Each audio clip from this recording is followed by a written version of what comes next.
بسم الله الرحمن الرحيم.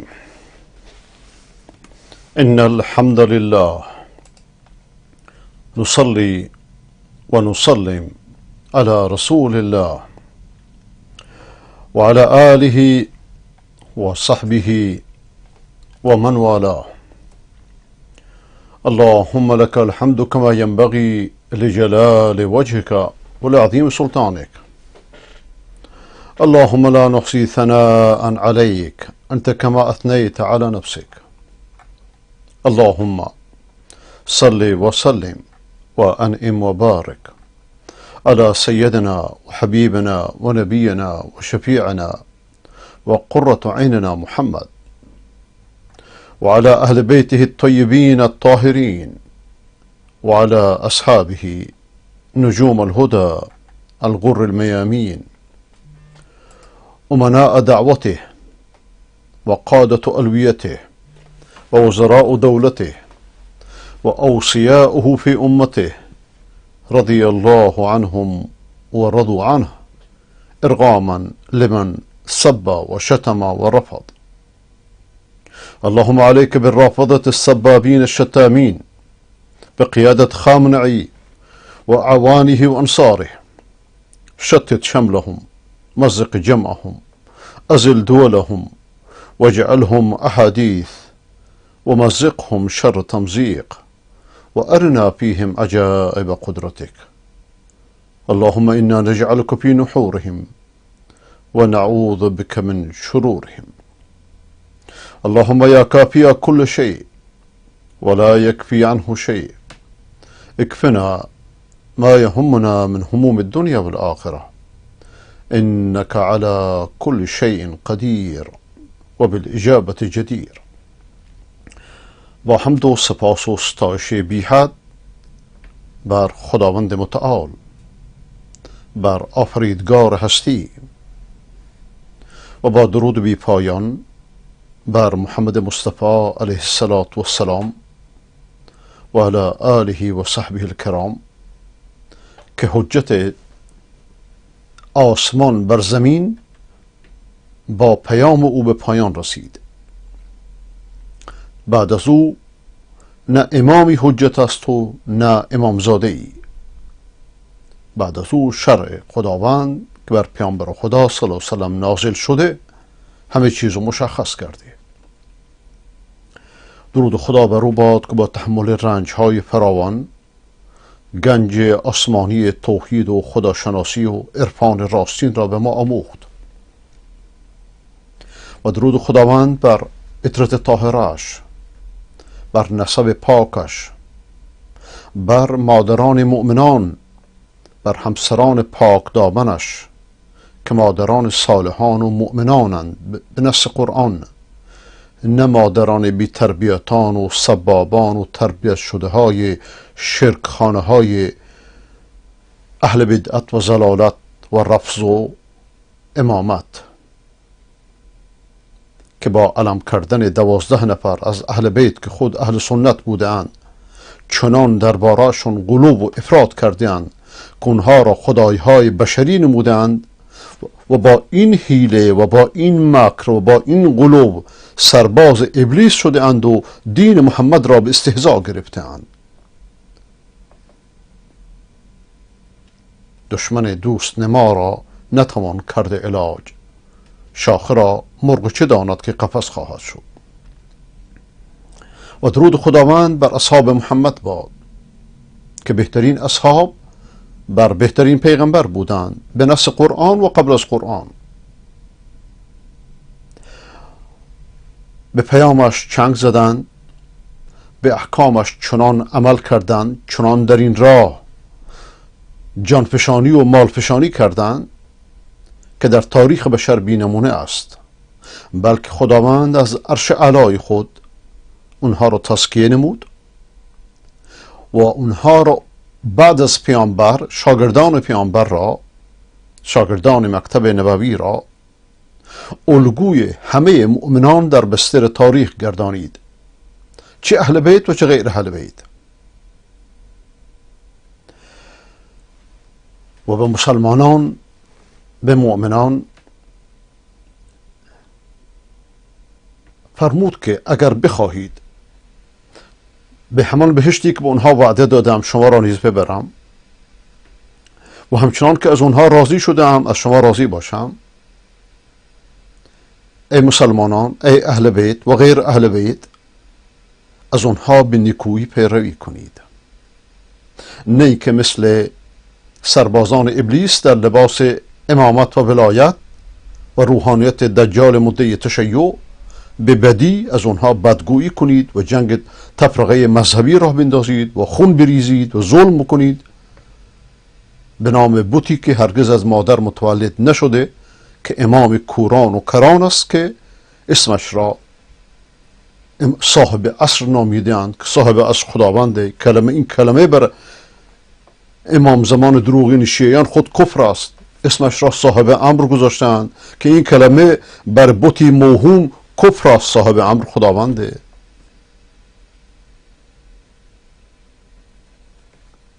و با عرض سلام و ادب به شما بینندگان ارجمند در سراسر گیتی، از مؤمنان و صالحان و حقجویان و منصفان، از خداوند متعال تقاضا دارم که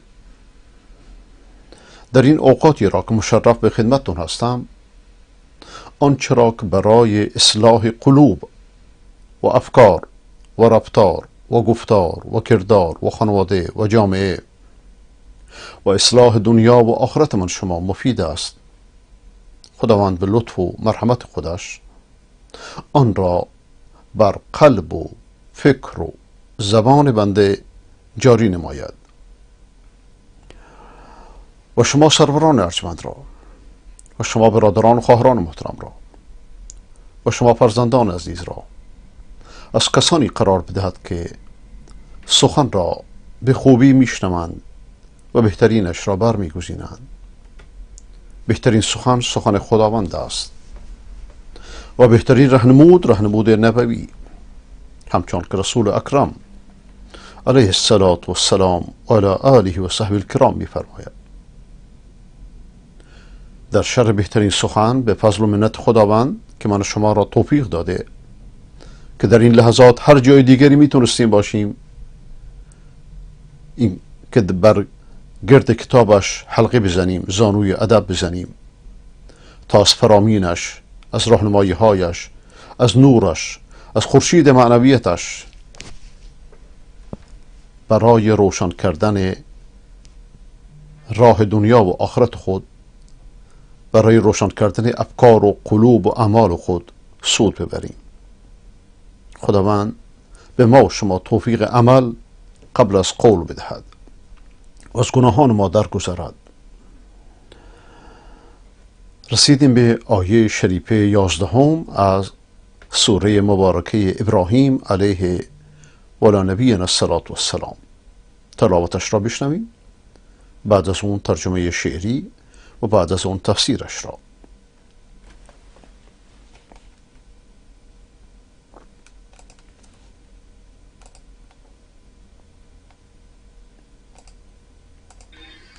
قالت لهم رسلهم إن نحن إلا بشر مثلكم ولكن الله يمن على من يشاء من عباده وما كان لنا أن نأتيكم بسلطان إلا بإذن الله وعلى الله فليتوكل المؤمنون.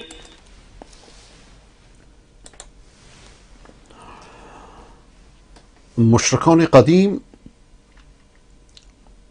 وقتی که از ایمان به پیام آسمانی ابا می‌ورزیدند، نمیخواستند ایمان بیارن، به قول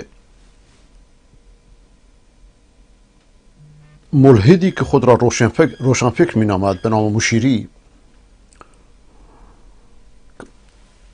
اینها را روشنفکران اون زمان میداند به زعم خودش، و مشرکان جدید وقتی که در مقابل پیغمبران پرچم بغاوت بر می داشتند، ایمان نمی آوردند، بعدش پیغمبر تراشی شروع کردند، ترفی نبستند، خداوند پیغمبرانشون رو کمک میکرد، نصرت میداد. بعدش امام تراشی شروع کردند و با امام تراشی بزرگترین معضله رو در راه دعوت توحیدی محمد صلی الله علیه وسلم ایجاد کردند.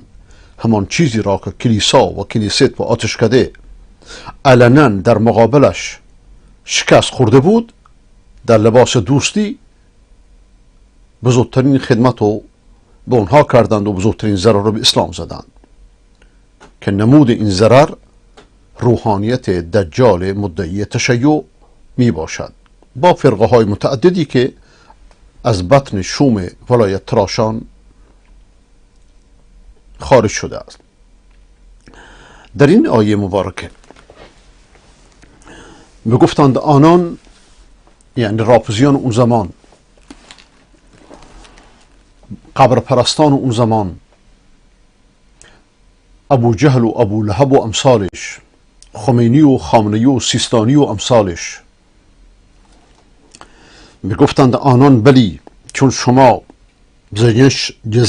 ز جنس بشر نیز هستیم ما، یعنی پیامبران به اشکال اونها جواب میدادند چرا شما بشری؟ چرا براتون موضع خارق العاده نمیاد؟ چرا فرشته نیستید؟ گفتن نه، ما بشریم، ما مثل از جنس شماییم. اعتراف به حقیقت فضیلته.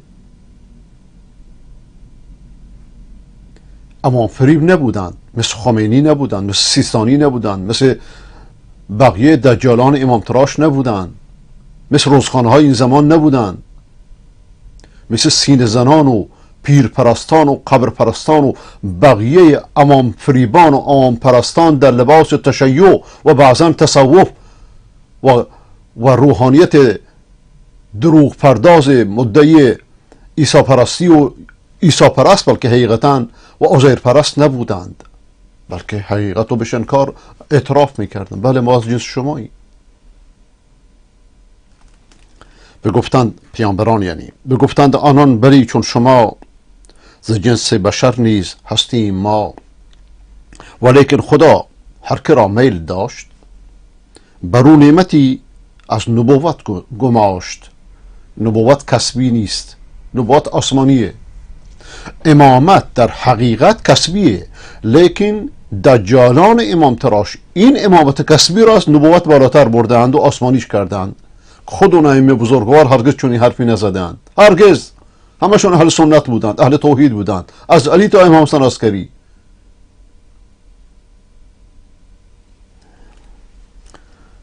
ولیکن خدا هر که را میل داشت برو نعمتی از نبوت گماشت. ولی معجزه نیست در دست ما. پیامبران میگن معجزه در دست ما نیست. امام تراشان نجس میگن که امام آسمان رو پف کنه باد میبردش، امثال خمینی، امثال از خمینی تا کلینی. ولی معجزه نیست در دست ما به جز آن که فرمان رسد از خدا. بباید توکل به یزدان کنند کسانی که دعوی ایمان کنند، نه اینکه توکل به علی کنند، توکل به عیسی کنند، توکل به عزیر کنند، توکل به ضامن آهو کنند، توکل به امام رضا کنند. یعنی همش قبر پرستی و بت پرستی و شرک و ضلالته. در این مورد ائمه اربعه و بقیه ائمه مسلمین هیچ اختلافی ندارند. قالت لهم رسلهم ان نحن الا بشر مثلكم. رسولانشون بهشون گفتن ما نیستیم بشری مثل شما، لیکن خدا بر هر کس از بندگانش که بخواد منت میگذاره، یعنی او رو انتخاب میکنه، پیامبرش میکنه. اون هم خود رحمتش به خلقشه، نعمتش به خلقشه. هم این خودش هم نعمت به پیغمبرانه و هم منت به پیغمبرانه و هم منت به همه بشریته.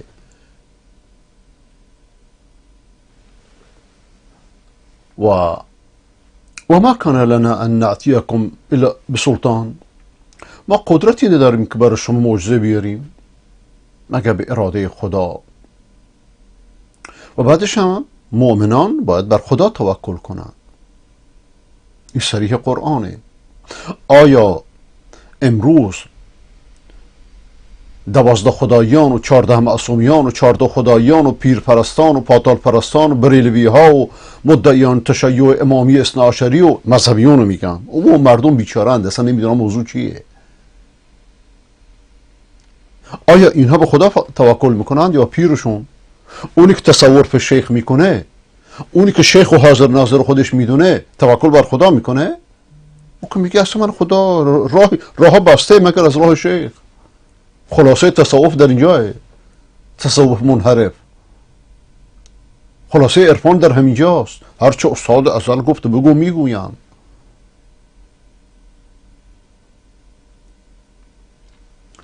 ولكن الله يمن على من يشاء من عباده. این جمله جواب در مقابل کفاری که میگفتن شما که مانند ما بشری، اونا میگن نه، امکان داره خدا بر بشری منت بگذاره و این منت یعنی که او را بر وحی خدا ممتاز بکنه، همچون که بر بقیه بشر یکی را بر عقل امتیاز میکنه، یکی را بر قدرت جسمی میده، از بقیه بیشتر قدرت جسمی داره و هاکذا. شبهه دوم کافران این بود که آیا این شبهه امروز هم تکرار میشه؟ همه گذشتگان و دانشمندان ما نفهمیدن؟ فقط شما رسول شما فهمیدی؟ این جواب جاهلانه در هر دین و مذهبی. که جوابش هم جواب شبهه اوله که بله خدا ممکنه بر بشری منت بگذاره و او رو آگاه کنه که عقاید شما باطله، رفتار شما باطله. و شبهه سومشون که دلیل روشن‌تر و معجزه‌ای بیارید، اونا جواب میدن ما کان لنا، ما همچی قدرتی نداریم. اونا این قدرت دست خداونده، هرچی رو خدا بخواد انجام میده. ما یعنی رسولان مثل بقیه بشر مجرای قدرت خداوندی. کل این هستی مجرای قدرت خداونده. و این چنینه که پیامبران به اقوامشون توضیح میدادن که نه، ما قدرت خارق العاده نداریم. پس این قدرت خارق العاده‌ای که برای پیر و پاتال و امام و امامزاده و کوفت زهرمار تراشیدن چیه؟ همش دروغ، همش در دروغ خانه های امام تراشان و پیر تراشان و پاتال تراشان در اسلام و در دروغ خانه های روحانیت های مزور در خارج از اسلام درست شده. همه اینها سربازان ابلیسند. راه درست راه انبیاست، از آدم تا خاتم، یک راه بیشتر هم نیست. خلاصش هم در قرآنه و همه پیغمبران به این راه دعوت کردند. ولی اونا میگفتند ما بشری مثل شماییم. سلطانی که شما میخواهید، معجزه‌ای که خداوند به ما میده، اینم دست خداونده. هر کس رو خدا بهش فضل کنه، از میان بشر با عنوان پیک، با عنوان قاصد، با عنوان پیامبر، با عنوان رسول انتخاب کنه، بر هر قومی هم این کار رو کرده. با چون پیامبرانی معجزه میفرسته که این معجزه دلالت بر صدق رسالتش باشه. علی چه معجزه‌ای داشت که دلالت بر صدق امامتش باشه؟ یا غیر علی؟ هرگز چون چیزی نگفته، هرگز خودش هم چیزی ادعا نکرده. کرامت درسته، کرامت برای اثبات چیزی نیست. کرامت همراه با تعدی با چالش نیست، همراه با مبارزه طلبی نیست، برعکس معجزه. تازه صاحب کرامت خودش نمیدونه.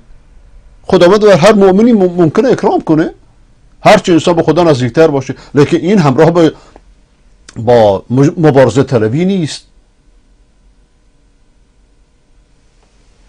و با این اسم صوفیان اهل سنت رو فریب دادند و شیعیان که بقیه شیعیان رو فریب دادند. شیعیان آخونده رو میگن. و معیار قرآنه و سنت صحیح پیامبر.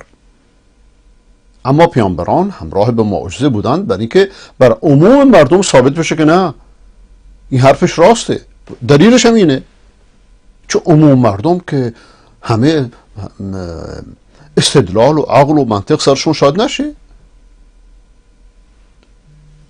ولذا رسول با این بیانی که خداوند بهش میده، با این معجزه خداوند بهش اکرام میکنه، شروع میکنه به تبلیغ اون چرا که خداوند به رسالت گماشتش. و هر رسولی که این کارو میکنه، هر رسولی که مردم رو دعوت میکنه، اولین مؤمن به رسالت خودشه. ولذا با تمام اطمینان میره جلو، میدونه که خداوند دست از نصرتش بر نمیداره. همین که شما میگید ائمه شکست خوردن، این دلیل بر خذلانه، دلیل بر اینکه خداوند کمکشون نکرده، بنا به زعم امام تراشان کذاب و دجال. اگر نه اونا چنین نبودن، اونا هرگز ادعای امامت نکردن. اما رسولان نه، رسولان اولین مؤمن به رسالت خودشون بودند، بعد دیگران بهش دعوت کردند و مطمئن بودند که خداوند نصرتشون میکنه. برای خداوند همچنان در سوره صافات آیه جزء از آیه 173 میفرماید و ان جندنا لهم الغالبون، سربازان ما همیشه پیروزند. اگر پیامبران خدا سربازان خدا نباشند کیانند؟ و ولذا اینجا خداوند سبحانه و تعالی از اطمینان رسول و کسانی که با او ایمان آوردند به ما خبر میده که چطور در مقابل حوادث بزرگ اطمینان داشتند. حتی در وقتی که دلهاشون به خناجرشون میرسید سوال میکردند که متى نصر الله، نصرت خداوند که؟ اخبار چنین نصرتی می آمد بر رسولان نازل می شد. رسولان پیامبرانشون به پیروانشون می گفتند که مطمئن باشید خداوند به من شما وعده داده و علی الله فلیتوکل المؤمنون.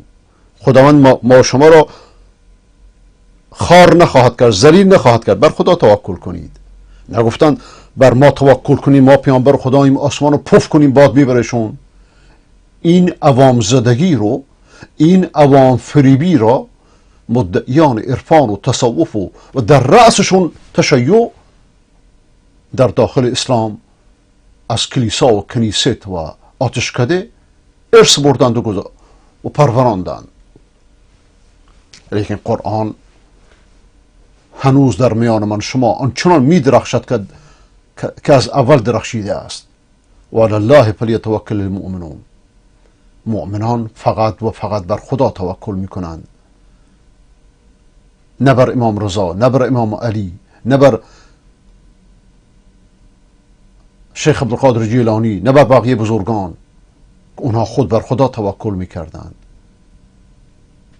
ولذا هر پیامبری بر کسانی که بهش ایمان می آوردند از قوم خودش، هم خودشون و هم مؤمنانشون، همه اطمینانشون بر خدایشون بود، تنها بر خدایشون، نه با کسی دیگه. همه امورشون به خدا می سپردن. در مقابل ظلم کافران، در مقابل ظلم ظالمان، فرعونان، خمینی ها، خامنه‌ای ها، طاغوت های بشری صبر می کردن و مطمئن داشتن، مطمئن می بودند که ما خداوند ما رو پیروز میکنه. ما وظیفمون اینه که رسالت خدا رو برسونیم. وظیفه پیامبران اینه. قالت لهم رسلهم ان نحن الا بشر مثلكم ولكن الله يمن على من يشاء من عباده وما كان لنا ان نأتيكم بسلطان الا باذن الله، مگر به اذن خداوند. خب رسول خداوند میگه به اذن خدا. ائمه رو که گفته؟ این دجالان امام تراش که همش میگن امام به اذن خدا این کارو میکنه، کجا خدا گفته؟ روایت گفته. روایت به سرتون بزنه. شما آبا و اجدادتون تراشیدن این روایت ها رو. همون سجاه سازی ها و همون پیغمبر تراشان قدیم که سلف شما باشن، اونها این روایت ها رو تراشیدن، از خمینی تا کلینی. اما پیامبران میگفتن نه، و علی الله فلیتوکل المؤمنون. یعنی این چیزی که شما میخواهید دست ما نیست. میخوایم مکه رو، شهر مکه رو چهرهش رو عوض کنیم، دست ما نیست. اینجا رو باغ کنیم، کوه ها رو برداریم، اینا دست ما نیست. ما بشریم. اگر خداوند به ما معجزه‌ای بده، اینم از خداوند و از فضل خداوند بر ماست، اینم از اذن خداوند بر ماست، این معجزه هم دست خداست، اوست که ایجادش میکنه. در این معجزه ها بیان قدرت خداونده، ما کاری نیستیم. ما پیامبران نمیتونیم هیچ کاری انجام بدیم. الان اینایی که اومدن 14 خدای دروغین درست کردن، دجالان امام تراش و 14,000 و 100,000 شیخ و پیر و پاتال و قلندر و دیگه درست کردن. آیا اینا مسیح پرستی و عزیر پرستی و فرهنگ کلیسا و کنیست و آتشکده رو در لباس و تشیع و تصوف در اسلام زنده نکردن؟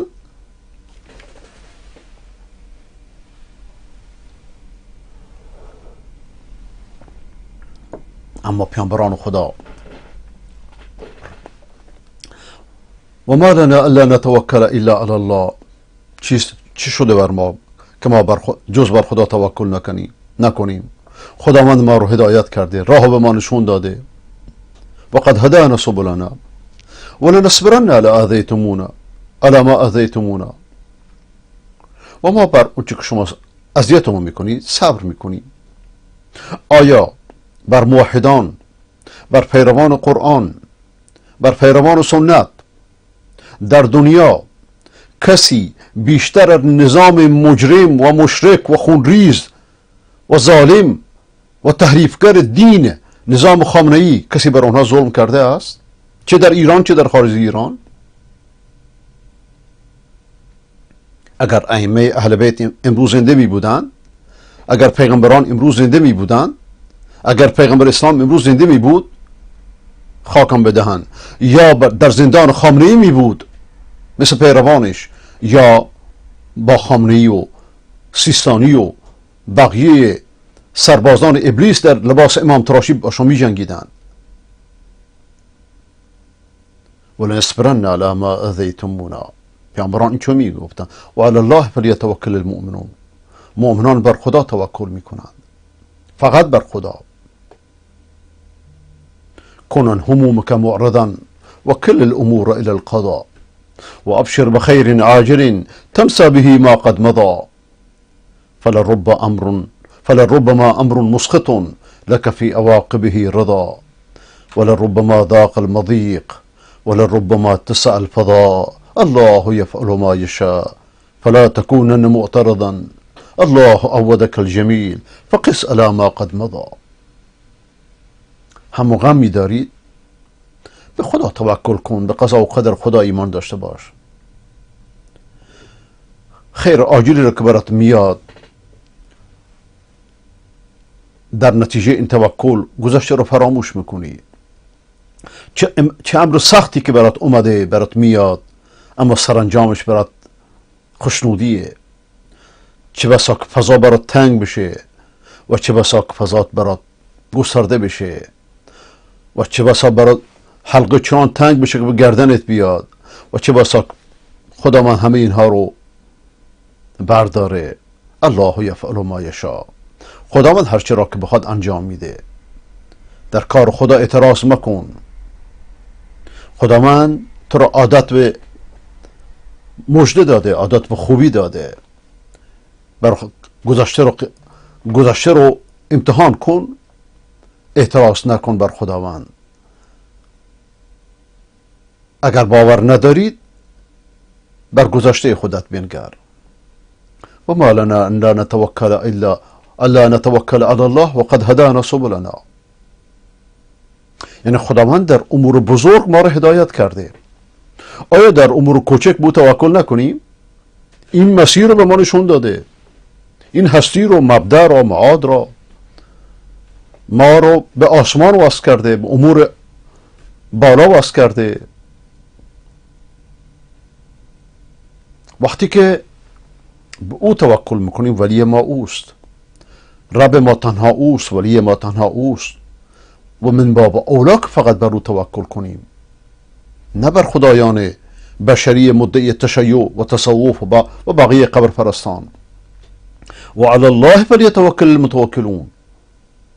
فقط مؤمنان بر خدا توکل کنند، نه بر قبر، نه بر امام رضا، نه بر امام علی، نه بر امام حسین، نه بر امام حسن، نه بر صحابه، نه بر اهل بیت، نه بر هیچ کسی دیگری. اگه میخوای توکل کنی، توکل تو، اعتماد تو، اطمینان تو فقط بر خدا تو، بر که او خالقته. چه بسا که انسان ها بر همه اعتمادشون بر یک انسان باشه، زنده یا مرده.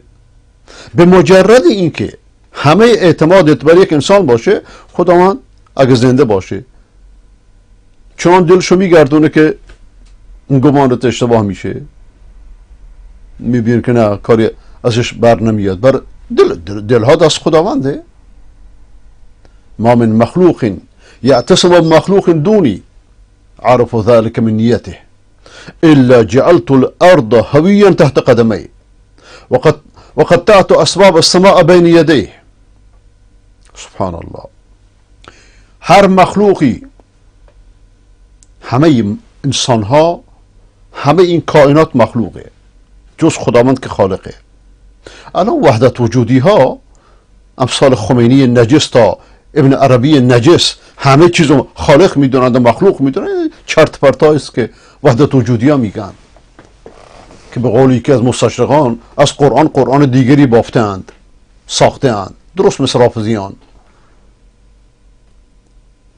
هیچ مخلوقی به مخلوقی دیگر چنگ نمیزنه، اعتماد نمیکنه، توکل نمیکنه. خداوند میفرماید که مگر اینکه اونو من از نیتش میدونم، از نیتش، از اون که در دلشه، و مگر اینکه زمین و چنان براش میلرزانم که از زیر زمین یعنی شکست بخوره، و اسباب آسمان ها و زمین رو براش قطع میکنم، هر چی امور طبیعی رو براش مشکل میکنم. چرا؟ چون بر دیگران توکل کرده، هر دری میزنه بسته. و ما من مخلوق یعتصم بی من دون خلقی. هیچ مخلوقی نیست که به من چنگ میزنه، به من خداوند چنگ میزنه، به خالقش چنگ میزنه، به غیر از اینکه به سراغ مخلوقات بره، به غیر اینکه چه انظر قلب چه انظر زیارت، بدون اینکه به زیارت این قبر و اون قبر و اون مرده و اون زنده بره، بدون اینکه سینه بزنه، بدون اینکه زنجیر بزنه، بدون اینکه نوحه بخونه. همه اینها شرک مطلقه. هیچ مخلوقی نیست که فقط به من چنگ بزنه بدون مخلوقاتم. یعنی تصور به شیخ نکنه، یعنی به شیخ اعتماد نکنه، به قطب اعتماد نکنه، به پیر اعتماد نکنه، به پاتال اعتماد نکنه، این بت‌های صوفیگری رو برداره، بت‌های رافضیگری رو برداره، هیچ کدوم اینها رو سر راه خودش قرار نده، نه امامی، نه معمومی، نه هیچ کسی رو. همه اینها رو من از نیتش میدونم. فتکیده اهل السماوات والارض. اهل آسمان ها و زمین اگر باش توطئه بچینند، نه فقط خامنه ای، نه فقط خمینی، نه فقط دولت هایشون، مگر اینکه همه دنیا بر ضدش باشه، مگر اینکه براش یک مخرجی پیدا میکنم، براش گشایشی میارم. بر کارها دست خداونده، دست بشر نیست. دلهای کافران و غیر کافران همه دست خداونده. نه فقط کافران بلکه اهل آسمان ها و زمین اگه براش توطئه بچینن، من براش راه فرجی پیدا میکنم. برای کارها دستان خداونده، دست بشر نیست. و من یتق الله یجعل له مخرجا، صریح قرآنه. کسی خداوند چون این تقوایی به من شما بده. مشکل اینجاست.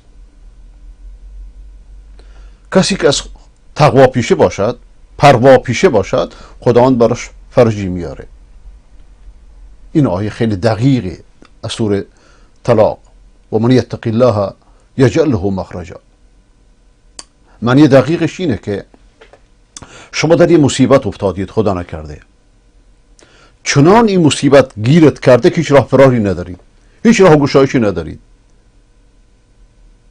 حتی در این حالت اگر از خدا ترسیدید، استغفار کردید، تقوا پیشه کردید، خداوند برات فرجی میاره. یعنی در هر مصیبتی که افتادید راهش تقواست، راهش خدا ترسیه. گاهی شما در یک مصیبت مالی هستید، یک مصیبت مادی، هر راهی میری بسته.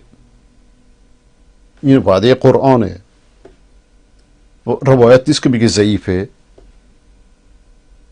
اگر تقوا پیشه کنید خداوند براش فرجی میاره. مثلا دنبال همسر میگردید، میگردی پیدا نمیشه، مایوس میشید، چنان این در اون در میزنید که مایوس میشید. اگر تقوا پیشه کنید خداوند برات آسان میکنه. یعنی که این مصیبت ها رو خدا آورده که برید به سراغش، از بقیه قطع امید کنید. گاهی خداوند بر این که به انسان درس بده، عبرت بده، او رو به طرف خودش بکشه، چنان این حصار دورش محکم میکنه که هر دری میزنه در بسته، هر دوستی زنگ میزنه عذرخواهی میکنه، همه اونا که بهش اعتماد داشته یک عمر باشون زندگی میکنه میگه آقا نمیتونم ببخشید، تا اینکه از همه مردم مایوس بشید. اون موقع راه دیگری جز در آسمان نمونده، در خدا رو میزنید، میبینید فرج میاد.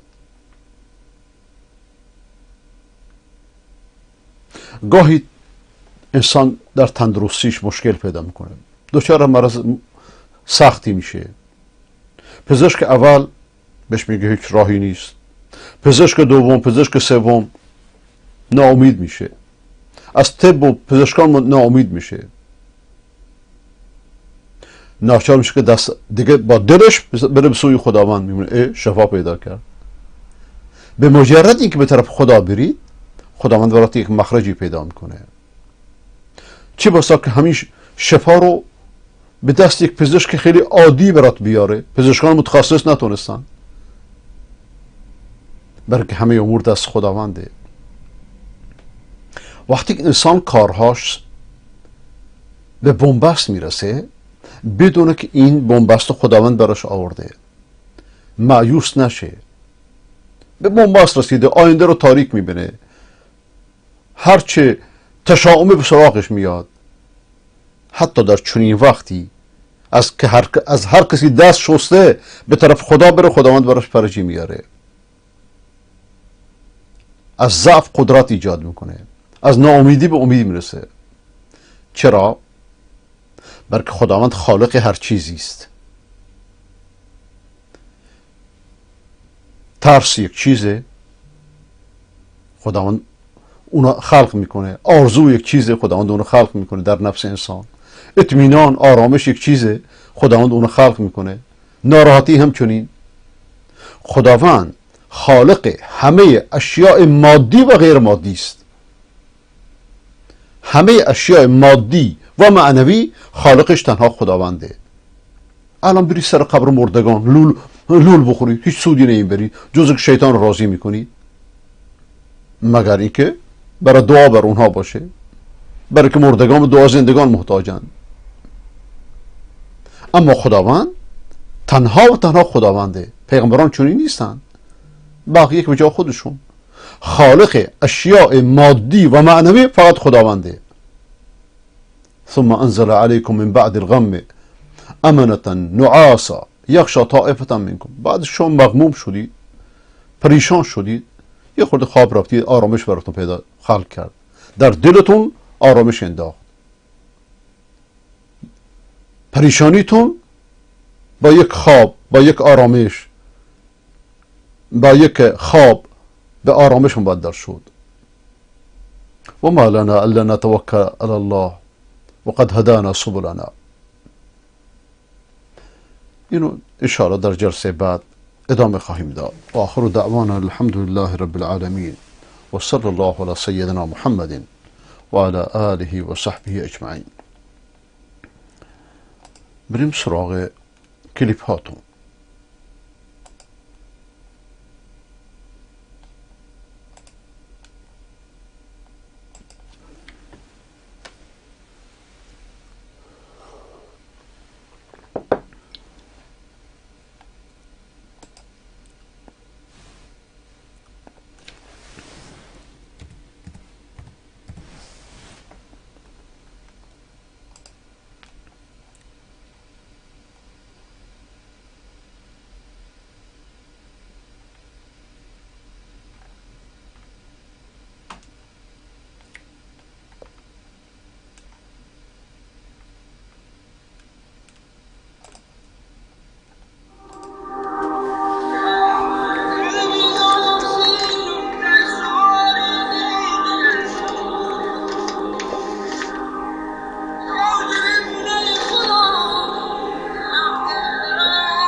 دلم سی روزل خوب چه تنگه،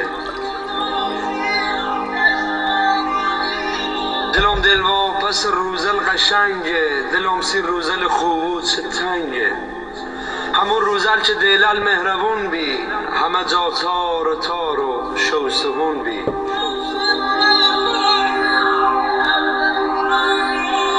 همون روزل که دوره دو و نون بی، که هر 10 آدمی 9 تاش چپون بی، همون روزل که دوره دو و نون بی، که هر 10 آدمی 9 تاش چپون بی، همون روزل که قوری خلخلی بی، نهار شوم کره بی شلشلی بی، دلم سی روزل خشبونه کرده، یه دنیا غم منی دلونه کرده، خدایا کوت غمخواری بجورم، اگر مردم من غربت بشورم، اگر مردم من غربت بشورم، اگر مردم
نه این شوخیه ولی شوخی پرمعناییه.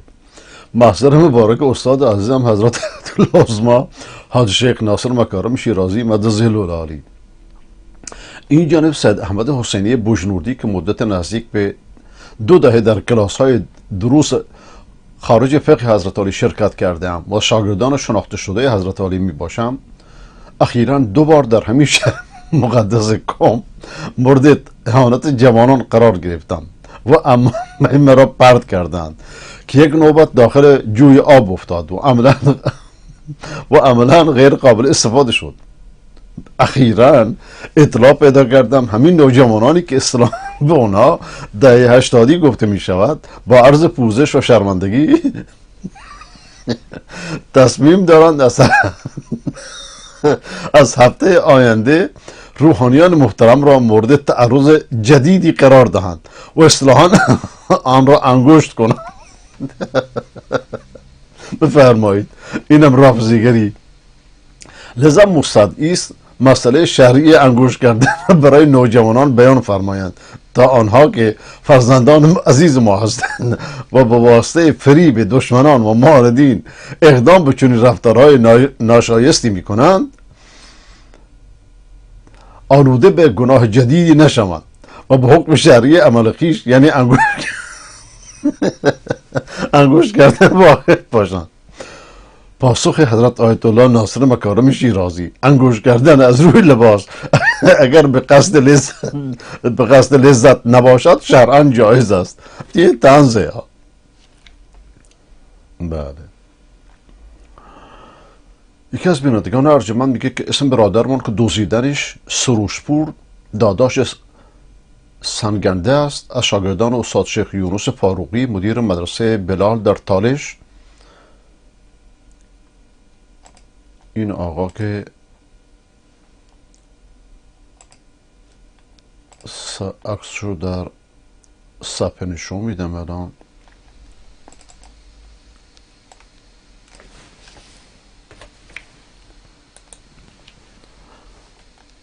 با خبر شدیم یکی از برادران دعوتگر به نام سروش پورداداش چند روز پیش در حال بازگشت از دانشگاه توسط افرادی ناشناس روبوده شده و کسی از حال ایشون خبر نداره.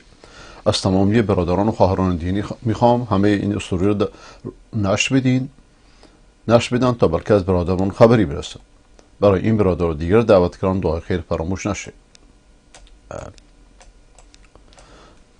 در این رژیم سفاک و آدمخوار خون و جان و مال و ارز اهل سنت براشون حلاله، ولذا این همه براشون ظلم میشه از زمان صفوی تا الان.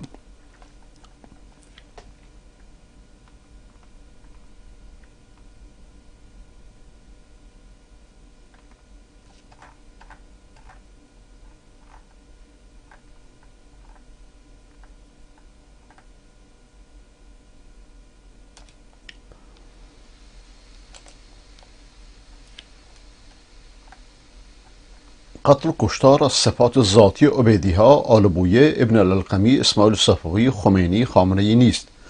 البته نه به این معنا که اشخاص مذکور هیچ کدام تندخو و افراطی نبودند، بلکه مقصود این است که آنها نیز مثل دیگران احتمال دارد بعضی تند و بعضی طبیعی بوده باشند. اما چرا همه آنها در زمان به دست گرفتن قدرت و سلطه به یک درنده تبدیل شدند؟ آفرین، سوال خوبیه. صفت و خوی درندگی و آدمکشی در آنها یک صفت مکتسب است.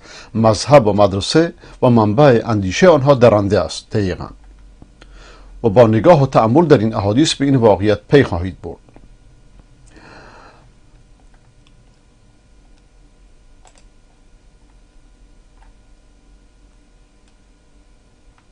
وقتی به زعم روافض امام جعفر صادق میگوید سنی خونش حلال است و اگر تمارسید آن را زیر دیوار، اینو کلینی در اصول کافی میگه، ترجمه شو میخونم،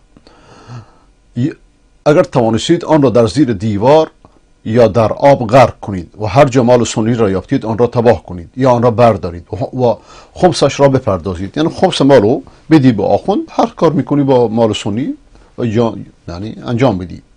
و در آخر زمان که مهدی می آید از بس مردم را میکشد، همه تمنا میکنند که ای کاش او را نمیدیدیم و نمی آمد، زیرا بدون دادگاه و بدون دلیل و برهان مخالفان خود را میکاشد. یعنی مثل خلخالی.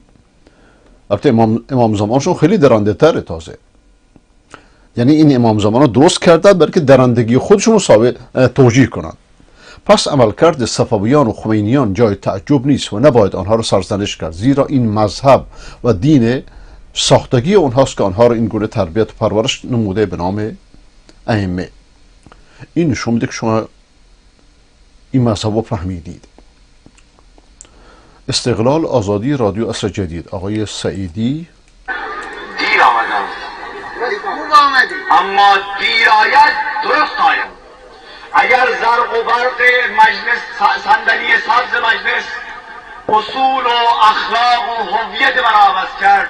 ایشون نوه حاج کریم بخش سعیدی، مرد بزرگواری بود در بلوچستان و از نمایندگان قدیم بود در زمان شاه، خدا رحمتش کنه. ایشون نوه پسری آقای سعیدی، نوه پسری ایشونه، پسر آقای محمد علی، خدا رحمتش کنه. خدایا این صندلی را نمیخوام.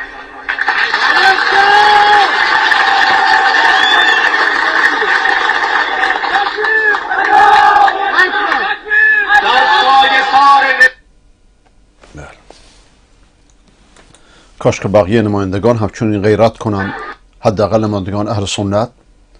و اگرچه داخل رفتن این مجلس خودش حرام بوده، لیکن علما نمی گفتند، اینو عالمان باید می گفتند. این تقصیر عالمانه. در مجلس شرکی شرکت کردن بر توجیه اعمال اونها، وقتی که عالمان خود در این جلسات شرکت می کنند و تایید می کنند، چطور دیگران می تونند منع کنند؟ وعده زمین سوخته، پیر محمد ملازهی. جریان راست افراطی ایران که مسئولیت شرایط امروز کشور را بر عهده دارد، این جریان راست رهبرش خامنه‌ایه، ولی حاضر به پذیرش کوچکترین مسئولیتی نیست. این روزها سازی جدید کوک کرده است. جمهوری اسلامی نباشد اسلام ایران هم نخواهد بود. البته جمهوری شیطانی نباشد، این جمهوری اسلامی نباشد، بار بزرگی از دوش اسلام برداشته میشه، اگرچه 40-50 سال کار میخواد و شاید کمتر. این سخنان خود بنده، من مقالهشون رو میخونم تعلیق میکنم. بستن معادله به این شکل و مساوی قرار دادن اسلام و ایران و بقای قدرت این جناح انحصار طلب، هرچند با واقعیت‌های اعتراضی کف خیابان شهرهای ایران فاصله عمیق دارد، ولی طرح آن را با نگرانی باید پی گرفت. درسته، اینو ما منکر نیستیم که مردم دین زده شدن، دین گریز شدن و علتش همین مذهبی از یک طرف و علت کمترش، بسیار کمترش، وقوف بعضی از مولایان اهل سنت با اینها بوده در مناطق سنی نشین. این جنایت بزرگی بوده در این 40 سال. آقا من مشکل کجایه؟ مشکل اینه که عوام اینو پذیرفتند، میگن آقا این نمیشه، با این اعتدال، این راه دیگری نیست. با وجود اینطوری نیست. 10 عالم تو خونه هاشون نشستن، لیکن این دنیا پرستیه. کسانی که با این رژیم بودن به خاطر دنیا پرستی با این رژیم بودن، خودشون میدونن، الان بذار دیگران رو فریب بدن. بله این ادامه سخنان آقای پیر محمد. این وعده سرخرمن نیست، اراده پشت سر آن وجود دارد که اگر جریان اعتراضی را نتوان از طریق سرکوب تحت کنترل در آورد و پروژه های کم خطر پاسخ مطلوب جناح انصراف طلب را ندهد، احتمال ورود به پروژه های خطرناکتر منتفی نیست. بلکه من روز اول این حرف زدم در تلویزیون که رژیم خونخوار خامنه‌ای این طرح در بلوچستان و در کردستان ایجاد کرده به خاطر صرف انظار از یک طرف، به خاطر اینکه مسئله رو مذهبی کنه یا قومی تا ملت رو فریب بده. ولی شکر خدا که نتیجه برعکس شد. و حتی در تلویزیون عربی هم گفتم که چه بسا خود مولوی عبدالحمید رو ترور بکنن. شما الان بعد از یک ماه این حرف بعضیا میزنن. یکی از این پروژه ها کشاندن بخش های قومی به جنگ داخلی است. تصور بخش نظامی و امنیتی آن است که جامعه ایرانی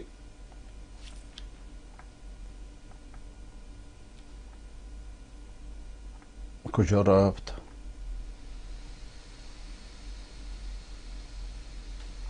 دوباره برش گردانم وقتی که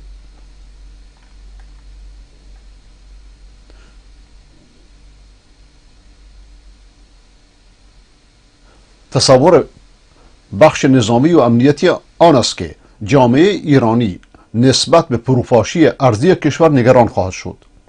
بله، چه در داخل چه در خارج، در این شکی نیست. و اگر در کنار حاکمیت قرار نگیرد، حداقل از نیرویی که جلوی پروپاشی کشور را بگیرد حمایت خواهد کرد، مثل جنگ ایران عراق. اگرچه الان خیلی واضح شده که بانی این جنگ خمینی پلید و دستیارانش بودند. اگر یک دادگاه بین المللی تشکیل بشه، اینا باید خود خامنه‌ای باید محاکمه بشه، به قبر خمینی باید لگد بزنند. به عنوان مثال عرض میکنم، بحث تجزیه طلبی در بلوچستان و کردستان در همین رابطه پررنگ شده است. یعنی که پررنگ کرده همیشه، چه در زمان شاه چه در زمان این پلیدان.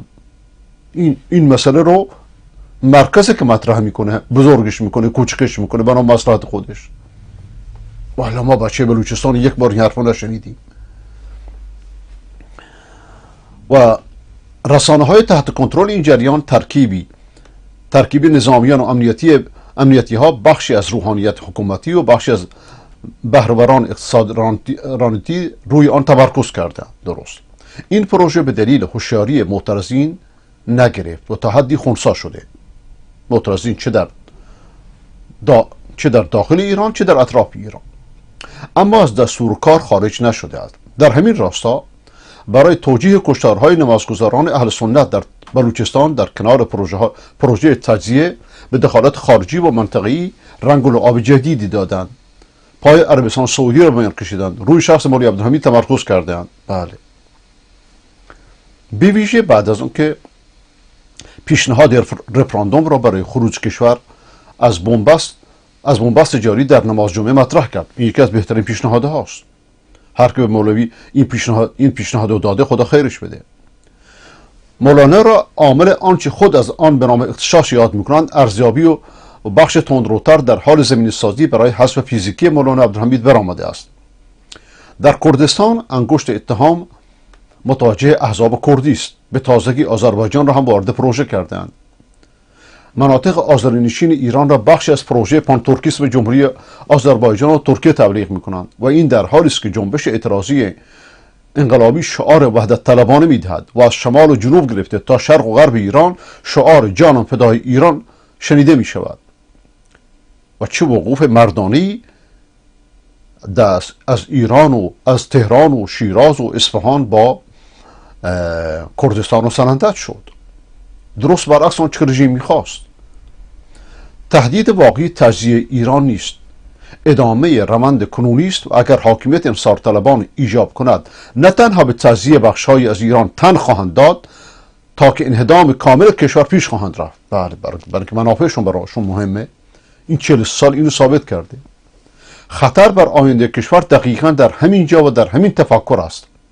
این تفکر وقتی میگوید اگر جمهوری اسلامی که منظورشان انحصار قدرت و ثروت است نباشد، نه ایرانی باقی میماند و نه اسلامی، نه وعده سرخرمن میدهد و نه بلوف میزند، بلکه جدا باور دارد که ایران اسلام بدون قدرت بی‌معناست، بدون قدرت این انحصار طلبان. علالقاعده اگر هنوز عقلایی در نظام تصمیم گیری باقی مانده و هنوز مرعوب جریان تندرو نشده است، برای بقای خود هم که شده لازم است اقداماتی در جهت آرام کردن فضای ملتهب بردارد و در غیر این صورت نه از تاک نشانی باقی خواهند گذاشت و نه از تاکستان. ایران اسلام در پیشگاه قدرت و ثروت قابل قربانی شدن هستند. تردید نکنید و فریب اسلام خواهی این جریان رادیکال را نباید خورد. فرانسه 15/8/1401 آیه پیر محمد مولازهی. بله، خدا خیرتون بده.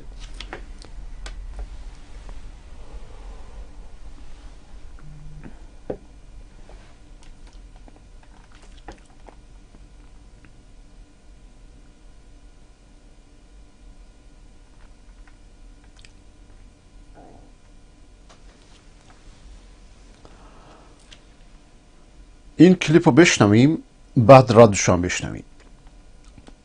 این کلیپ در افتراهایش بر آقای مولوی عبدالحمید. آقای عبدالحمید اسماعیلزئی که به عنوان خودشو رهبر اهل تسنن حساب میکنه که واقعا اینطوری نیست. اولا یکیشون ملیت ایرانی نداره. یعنی در این رژیم شخصیت، در این رژیم باطنی یه شخصیت مشهور پیدا نشد که آدم مجهولی رو بیارن جلو از دهان او حرف خودشون رو بزنن. بلکه این رژیم تقیه، رژیم نفاقه. دوستان جنوب شرق ما در زاهدان میگن ایشون ملیت ایرانی ندارد. خب این که یه افتراء واضحه، یک اتهام واضحه، یک افتراء واضحه، دروغ واضحه. بلکه آدم دروغگو نمیتونه خودشو ظاهر کنه. یعنی شخصیت‌های سیاسی مشهور کشور نمیتونن بیان اینجوری علنا دروغ بگن. دروغاشون از زبان مجهولان در میارن. یعنی 43 سال شما باش ارتباط دارید، 43 سال شما باش در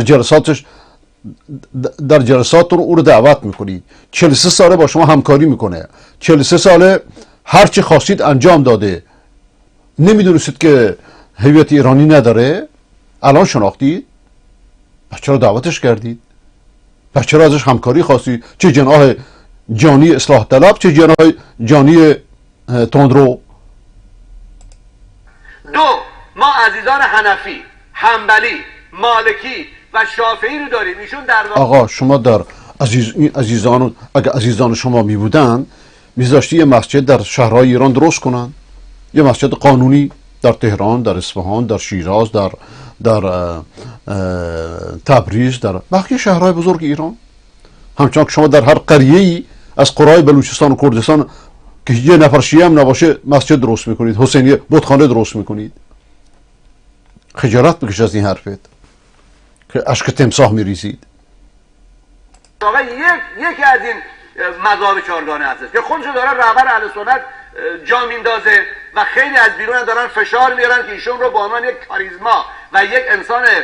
ایشون بیشتر از این چه بگه؟ بابا علنا گفته که رهبر اهل سنت و شیعه خامنه ایه، همین تریاکی که ما بهش اعتراض کردیم. این خونخوار، این دجال در واقع دارای نفوذ در ایران معرفی کنه، در صورت این تو چیزی نیست. ایشون از قبل جمهوری اسلامی ایران معروف شده. خب اگر این رژیم نمی بود، بله این رژیم، برای که اینجا من نمیخوام چون قبلا انتقادامو کردم، ایشون در سایه این رژیم تونسته جای پایی پیدا کنه. بلکه این رژیمی نیست که آزادی خواهان رو تحمل کنه، مجاهدان رو تحمل کنه. بیشتر از این نمیگم، در این لحظه بیشتر از این نمیگم. و در جریان خود آقای اسماعیل زئی ما تلفنی همین خدمتشون گفتیم، همون اطرافیانی که دارن به ایشون خط میدن و دارن براش خطبه‌های نماز جمعه شو و اون مناجات منافقانه بعد از نماز مسجد، این نمیدونه، هنوز طبیعت اهل سنت رو نمیدونه، احمقه. آقا اون مناجات رو در مذهب اهل سنت، در نزد احناف البته، خطبه عربی واجبه، با وجود که راجح این نیست. راجح اینه که خطبه به زبان هر قومی باشه که باش صحبت میکنن. لیکن اونا آمدن اجتهاد کردن که در قبل از خطبه جمعه، قبل از 2 تا خطبه، هر اسمشو موعظه میذارن. هر کسی هر حرفی میخواد میزنه، 1 نفر، 2 نفر، 3 نفر، 4 نفر، و بعد خطبه به عربی خونده میشه. چرا؟ چون خطبه عربی رو فرض میدونن. با وجود که اون چه که فرض در خطبه رأی جمهور بر اینه حمد خداوند، درود بر پیامبر، توصیه به تقوا و بس. اینو به هر زبانی میشه گفت، یا حتی اینا رو به عربی میشه گفت، به عربی و بعد ولی من این موضوع نمیخوام برام زیاد توضیح بدم. مهم اینه که در چنین وضعی ایشون وارد نیست که در فضای اهل سنت این مناجات نیست. این موعظه جمعه از وجود مردم استفاده میکنن برای اینکه راهنماییشون کنن، برای اینکه بقیه میکروفون ها همش دست دولته، فقط مسجد مونده. این مساجد هم از زمان این دولت نیست. مسجد مکی رو خدا مولانا عبدالعزیز رحمت کنه در زمان شاه بستش، الان بیشتر شده، توسعه پیدا کرده، خداوند به مولوی حمید خیر بده و بقیه بلوچا و که همت کردن که این آقا داره متهمشون میکنه، این افتراگر که من نمیدونم از کدوم صیغه خونه برخواسته. مکیه زادان رو برنامه ریزی میکنن، همون افرادی که دارن مردم ما رو ناامن میکنن و تمام قاچاق ورودی به جمهوری اسلامی افترا زدن که از مذهبتونه، تهمت زدن و افترا زدن که از مذهبتونه. خمینی پلید که شما رو بر شما واجب میدونه که افترا بزنید تا شخصیت مردم رو خراب بکنید.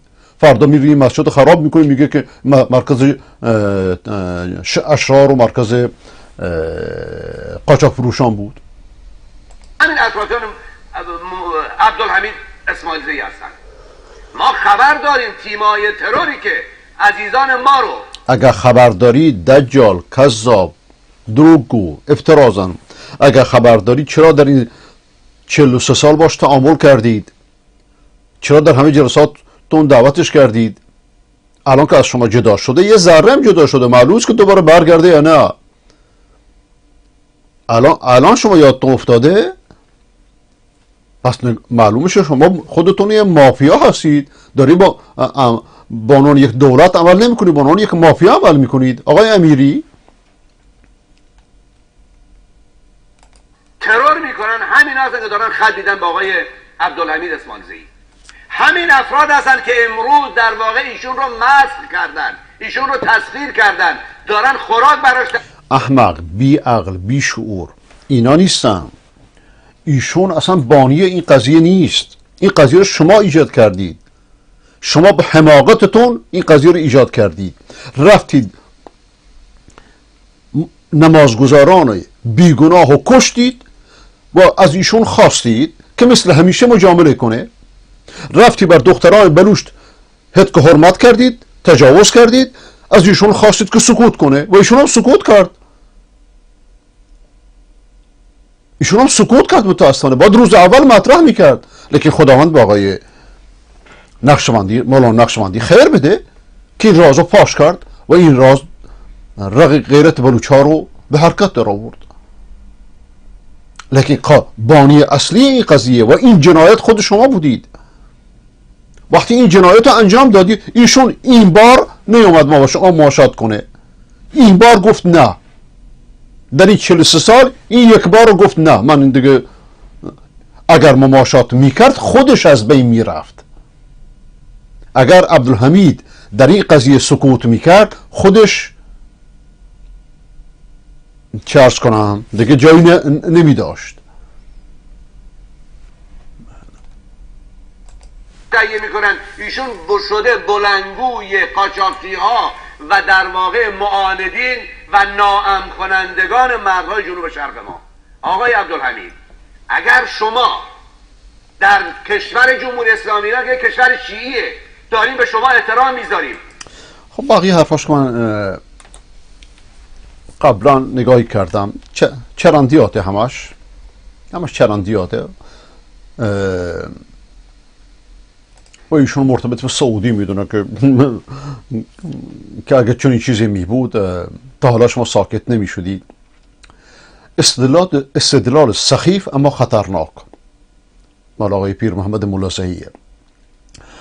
استاد امیری سخنور حکومتی چیره دستی است. والا ایشون شما میگید، لیکن در اینجا من جز دروغ، جز افترا، جز تهمت درش چیزی سراغ ندیدم. در تحریف حقایق ید طولایی دارد، ولی اظهاراتی که درباره مولانا عبدالحمید اسماعیلزئی از وی منتشر شد دانسته یا ندانسته چند موضوع خلاف واقع بیان کرد که لازم است توضیح داده شود. استاد امیری ادعا می کند که دوستان قابل اعتمادی به وی گفتند که مولوی عبدالحمید ایرانی نیست ولی ملیت وی را روشن نکرده است. این دروغی آشکار است و منابع مورد وثوق او را فریب دادند و اگر نه علی القاعده استاد سخنور اینقدر از تاریخ ایران و منطقه اطلاع داشته است که طایفه اسماعیلزئی یکی نه این آقا نه جاهل بیش نیست، امیری رو میگم، که طایفه اسماعیلزئی که از طوایف بلوچ است که در طول تاریخ پاسدار مرزهای شرقی ایران بودند. از یک سخنور چیره دست انتظار می رود که لااقل در این حد از تاریخ کشورش آگاهی داشته باشد که وقتی قدرت استعماری انگلیس، اجازه بدین دوباره، وقتی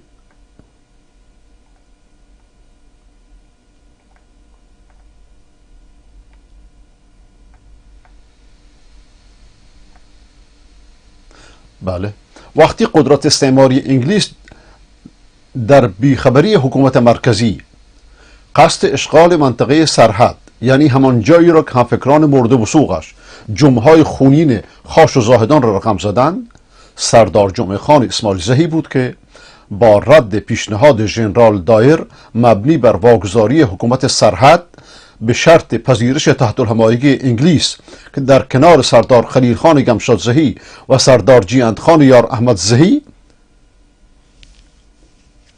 پس یار احمدزئی، جیهندخان، آقای عزیز مبارکی جیهندخان رو مثل اسماعیلزئی دونسته بود، دیروز خوندیم، در مقابل ارتش متجاوز استعمار ایستاد.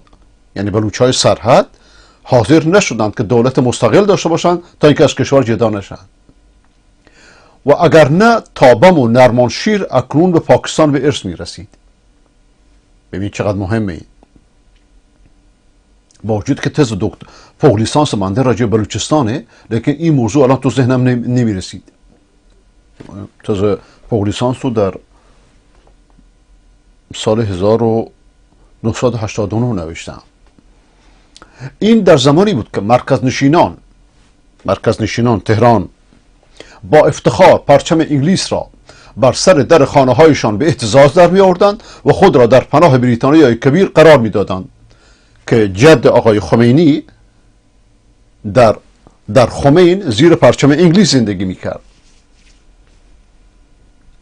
و خود آقای خمینی با امریکا مکاتبه می کرد که با ما وارد معامله بشید. آقای بنی صدر میگه که خود آقای خمینی، خامنه ای ملعون، اولین نفری بود که با سروان نورس فکر کنم اسمش باشه، امریکایی، در تبریز ملاقات کرده. و خود ایشون میگه، آقای بنی صدر شادرمان میگه که خمینی و رفسنجانی و خامنه‌ای به امریکا پیام دادن که قدرت به ما برسونید، ما حاضریم حتی خمینی رو از بین ببریم. این در زمانی بود که مرکز، اینو میخوام بگم که روحانیت تشیع بر اساس اونچه که به شما نشون دادن تاریخش تاریخ خیانته. 30 ثانیه رو نگاه کنید که این همه آقای نورزاده سنگشو به سینه میزنه، با 200 میلیون دلار عراق فروخت، با 200 میلیون دلار. صاحب کتاب مراجعات رو ببینید، انگلیس 400 لیره انگلیسی بهش داد، لیره طلایی، فتوا به نفع انگلیس داد.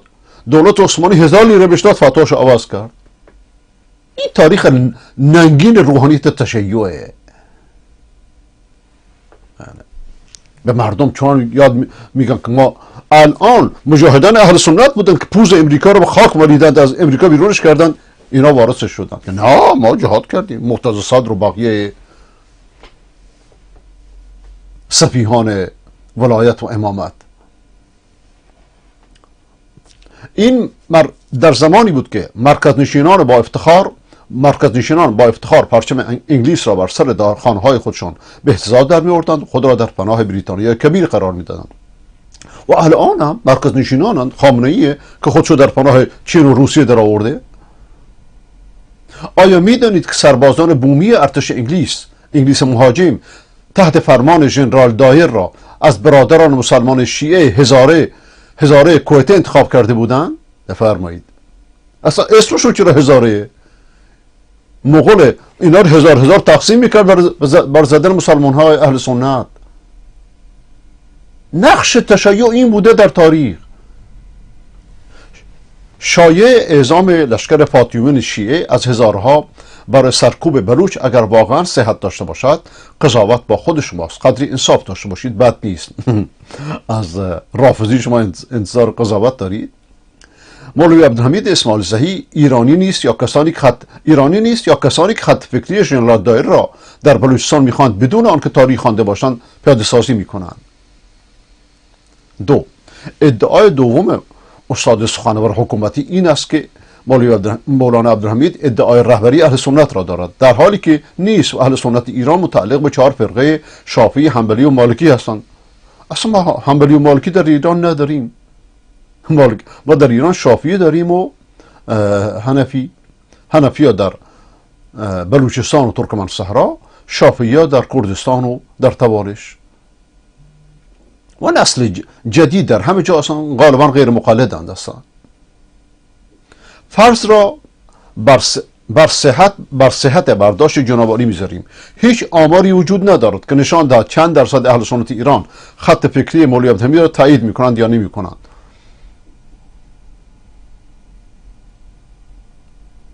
خط فکری ایشون از مدارس دیوبند حنفیه، یعنی در بلوچستان، مدارس بلوچستان همه دیوبندی هستند. دقت میکنید؟ از نظر مذهبی عرض میکنم. لیکن نسل جدید اهل سنت روشن شده، نسل جدید دنبال تقلید این آن نیست و اینه که مقلدانو میترسونه و این برای که این یک بیداریه.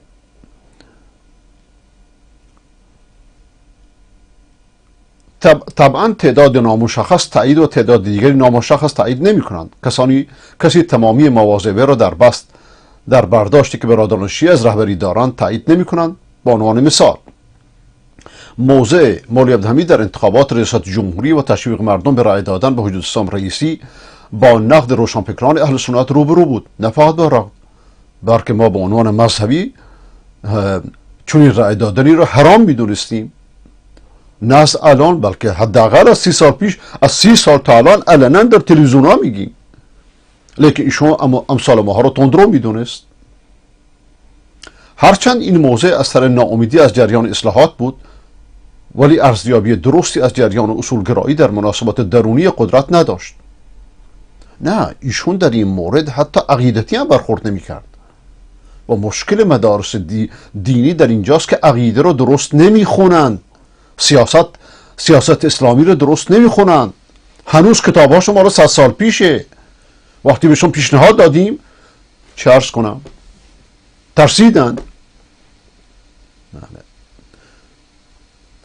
اکنون خود مولانا به اشتباه بودن آن موضع که بیشترین رأی را آقای رئیسی از سیستان و بلوچستان کسب کرد پی برده و نتیجه آن اشتباه محاسبه جمعه‌های خونین خاش و زاهدان است.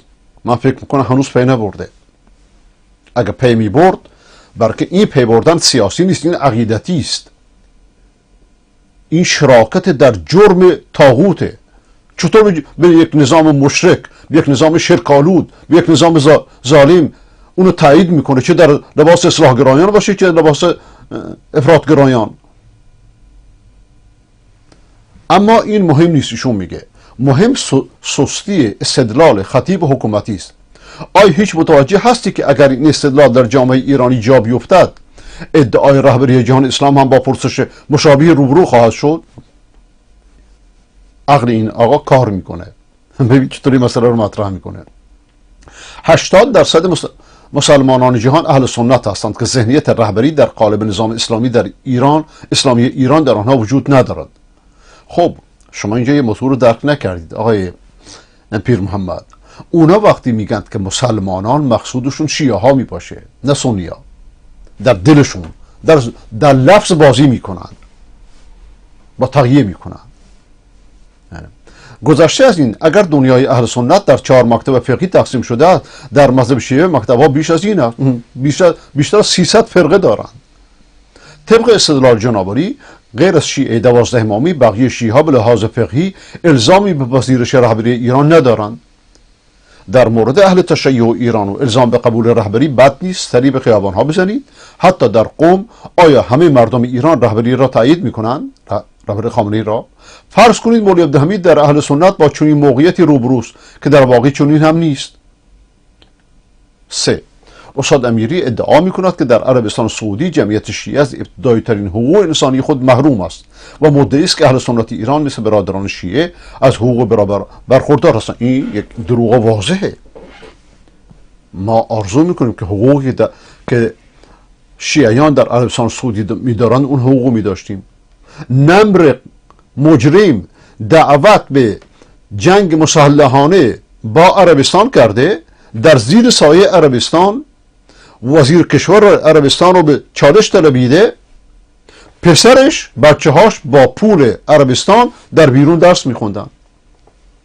بعدم که محکم شد در یک قضیه مدنی در قضایای عربستان محاکمه شد و اعدام شد. در روزی که فکر کنم حدود 20 نفر داعشی هم اعدام شد. اونهایی که اسلحه برداشته بودند بر علیه دولت عربستان. و هنوز هم ما در عربستان وزیر شیعه داشتیم، در عربستان سفیر شیعه داشتیم، مشاور پادشاه شیعه داشتیم و هنوز هم دارن. استدلال استاد ایشون سوال میکنه این چه استدلالی است که چون عربستان سعودی حق شیعه را پایمال کرده در ایران مقابل مصر شود و حق اهل سنت ضایع شود؟ این مسخره، نه واقعا مسخره. با طالبان مشکل داشتید همین استدلال میکردید، با عربستان همین، با پاکستان مشکل داشت باشه همین، با ترکیه مشکل. مگه اهل سنت ایران مال و تجاره شما هستن؟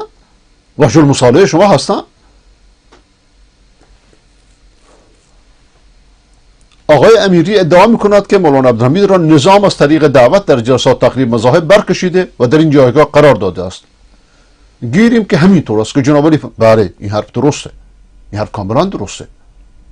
به وسیله ایشون بقیه اهل سنت را، اونایی که صداشون قوی تر بوده، موضعشون مشخص تر بوده، افکارشون واضح تر بوده، به وسیله ایشون کنار زدن. اینجا من نمیخوام نمک روی آتش بریزم، لیکن کسانی که کلیپ های سابق بنده رو شنیدن میدونن که مقصود بنده چیه. به وسیله ایشون و امثال ایشون، به وسیله کسانی کتاب بر علیه وهابیت نوشتند و از خامنه‌ای پول گرفتند، به وسیله ایشونی که چنان عرصه را بر ما تنگ کرد که من وقتی از ایران خارج شدم، علاوه که از دست دولت خارج شدم، بیشون گفتم از دست شما خارج شدم. اینا رو من توضیح دادم. ولی خب الان بعد از 43 سال که ایشون به این طرف اومده، ما دعا میکنیم که ایشون ثابت قدم بمونه، سیاست بازی نباشه، عقیدتی باشه. گیریم که همینطور است که جنابعالی فرمودید، مگر قرار است که انسانها به دلیلی که شما آن را از سر لطف میدانید در مقابل هر جنایتی که میشود آن را بدون چون و چرا تایید کنند؟ آفرین. کشتاری که از نمازگزاران اهل سنت در جمعه‌های خونین زاهدان و خاش به وسیله همفکران شما، آقا این کشتار به وسیله خامنه‌ای صورت گرفته، این کشتار به وسیله بیت خامنه‌ای صورت گرفته. صورت مسئله اینه. بله. به وسیله همفکران شما صورت گرفته، نه تنها در ایران که در کل جهان محکوم شد و یک آبروریزی تمام عیار برای نظام اسلامی بود. مولوی نباید این جنایت را مطرح و درخواست پیگیری میکرد. خب اگر این کار رو نمیکرد خودش میسوخت. اگر این کار رو نمیکرد 4 صفحه در پشتش نماز نمیخوند، یعنی هیچ راه دیگری نمیداشت. بخصوص در زمانی که رسانه‌های جمعی کار هزاران خطبه رو میکنه، قتل عام بیش از 120 نفر نمازگزار و مجروح کردن بیش از 300 نفر قابل کتمان است که شما با ادبیات سخیف مولانا عبدالحمید را خطاب و تهدید میکنید. بفرمایید جایگاه قانونی شما چی هست؟ خود را به راحتی همه کاره دستگاه قضا میدونید و حکم صادر میکنید. به نظر خود شما این جایگاه که شما برای خود قائل هستید با استدلالتان در رد جایگاه به قول شما خودپنداشته مولوی تناقض ندارد؟ این جارچیه، امیری جارچی. شما بیشتر از حد احترامش میذارید. این جارچی بیشتر نیست. یک بامود هوا که نمیشد، کسی نمیپذیرد. اما مهمترین موضوع که خشم شما را برانگیخته است توصیه مولانا عبدالحمید برای برگزاری رفراندوم تحت نظارت بین المللی است. اولا پیشنهاد مولوی از سر خیرخواهی و برای کاهش خساراتی است که بر کشور و نظام هر دو خط فکری شما دارد وارد می کند. ثانیا مگر در قانون اساسی بحث رفراندوم در صورت بروز مشکل به عنوان یک راه حل برون رفت از این بنبست ها پیش بینی نشده است؟ شما قانون اساسی را قبول دارید یا نه؟ نه، اینا قانون اساسی قبول ندارن. این قانون اساسی رو خوردن، مثل بت‌های جاهلیتی که درست میکردن، شب درست میکردن، روز خوردن. اینا برای که اینها مشروعیتشون از قانون در اعتقادشون، در اعتقاد خمینی، در اعتقاد خامنه‌ای، مشروعیتشون از مردم نمیگیرن. این یک بازی میکنن. بارهای مثال ذکر کردم. وقتی همراه مولانا عبدالعزیز بودم به عنوان برادر کوچکش، یه جوان بودم موقع رفتیم پیش خمینی، حدود 22 ساله این حدودا. خمینی گفت که جناب مولانا، ما در مذهب خود مجلس شورا نداریم، ما شورا را از مذهب شما عاریت گرفتیم. خب وقتی این چیز عاریتی باشه چرا بهش عمل کنن؟ اگر شورا را عمل میکرد امامت بی‌معنا میشد. بلکه تشیع مشروعیت شد یک امام زمانی میگیره که هرگز متولد نشده. مشروعیت در ذهن خودشون، مشروعیت مرادفقی از امامته، از امام زمانه، در ته چاهه. اگر از شورا باشه کل امامت از بین میره. یعنی تاریخ تشیع همش دروغه. واقعا هم دروغه. امامت واقعا هم دروغه. بزرگترین افترا در تاریخ اسلامه، ولذا هرگز حاضر به مناظره نمیشن باش. ایمانشون اینجوریه. بقیه همش ماستمالیه. ولذا دو دولت ایجاد شده. یه دولتی که باید شورا سر کار داره که بی اختیاره، مترسکه. یه دولتی که قدرت دستشه، بیت خامنه‌ای، خامنه‌ای و بیتش، خمینی و بیتش، که لعنت خدا بر خودشون بر بیتشون باد. باطنیگری اینه، رافضیگری اینه. حسن صباح اینجوری بود، شاه اسماعیل صفوی اینجوری بود، فرعون اینجوری نبود، ابوجهل اینجوری نبود.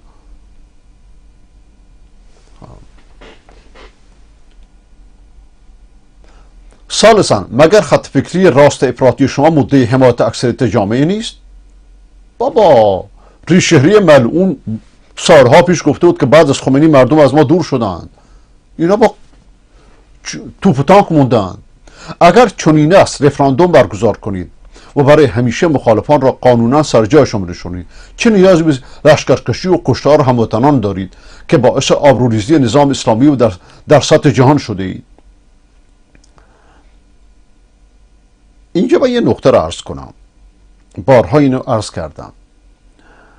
در منطقه خاورمیانه در سالهای 70 80 60 از 60 تا 80 تقریبا چون نظامهای لاییکی که غرب گذاشته بود، همون نظامهایی را که وقتی از گلدامایر سوال کرده بودند که از نخست وزیر انگلستان اسرائیل که شما چطور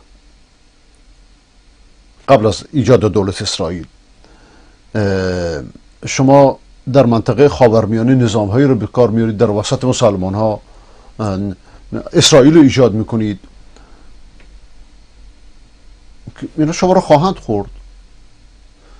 گفته بود که ما قبل از که اسرائیل ایجاد بکنیم نظامهایی رو ایجاد میکنیم که بیشتر از اسرائیل حافظ منافع اسرائیل باشن. حافظ اسد اینجوری بود یا نبود؟ قذافی اینجوری بود یا نبود؟ وقس لهذا الا من رحم ربک. اونا میدونن چی کار میکنن.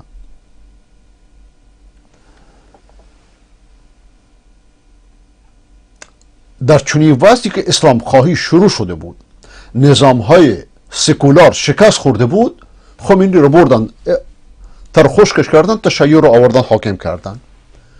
الان بعد از 40 سال مردم چون نفرتی از اسلام پیدا کردن، هم از تشیع و هم پیمانان تشیع.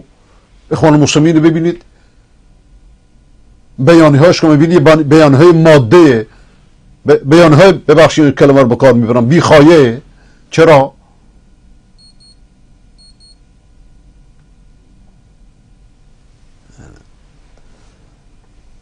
ولذا قدرتمداران دنیا میدونن چه کار میکنن. این فرقه ها رو به این خاطر گذاشتن. کاش که طالبان اینو میفهمیدند.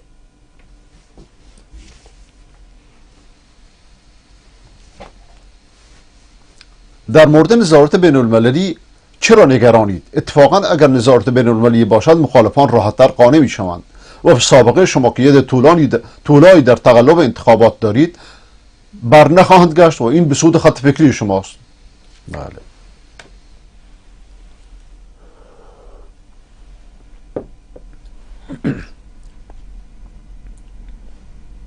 رابعاً مولانا عبدالحمید تنها نیست که موضوع رفراندوم را مطرح کرده. قبل از او به عنوان یک راه خروج از بحران جاری کشور کسان دیگری مطرح کردند ترس از رفراندوم چرا. و کلاً آخر نظام اسلامی را با کلام آخر نظام رافضی را نظام هیچ ربطی به اسلام نداره. این نظام بت پرست، نظام قبر پرسته. اسلام نظامش در قرآن و سنته. این نظام 100% ضد قرآن و سنته. کسانی که این نظام اسلامی میدونند اسلام رو نمیشناسند یا رافضیگری و مدعیان تشیع رو نمیشناسند، لیکن لایک ها اینجوری از دور نگاه میکنن. نظام اسلامی را خط فکری افراطی شما جناب امیری در بنبست قرار داده است و خشم نسل جوان را علیه نظام و رهبریان برانگیخته. تا کجا میخواهی ادامه بدهید؟ لااقل به فکر خودتان و ثروت بادواردتان باشید که باد نبرد. 28,401.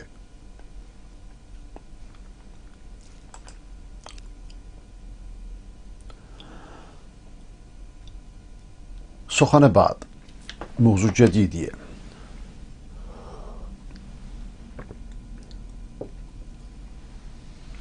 پس از افشاگری روز گذشته دور تیوی، مولوی عبدالحمید حاضر به دیدار با هیئت علی خامنه‌ای نشد. نه، امروز که شده. بر اساس گزارشات رسیده، هیئتی که از نزدیکان علی خامنه‌ای جهت مذاکره و گفتگو با مولوی تهران زاهد آمده بودند آنان نشد. نه امروز خود ایشون اعلام کرده که حاضر شده. دیدار کردن لیکن در خونه‌اش نه.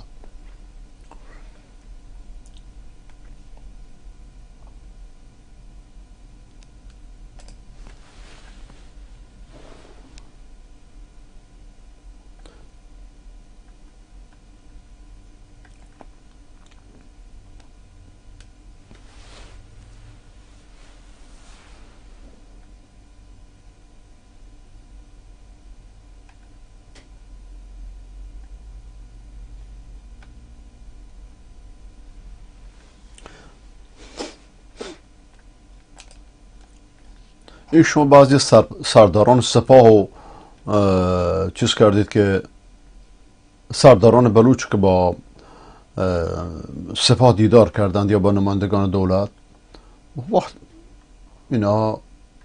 وقتی خود مولی ادهمی دیدار کرده دیگه بقیه چی؟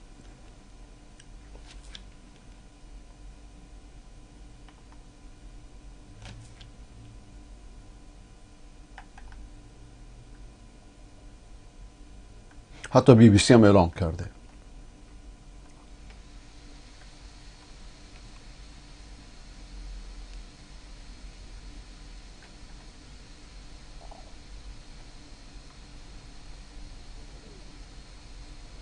سرداران سپاه، نامه سرگزاده امیر سعیدی افضل به رهبر انقلاب. رهبر عزیزم جناب آقای خامنه ای مدظ العالی، انقلاب درست، دین درست، نظام درست، همه جای خودش.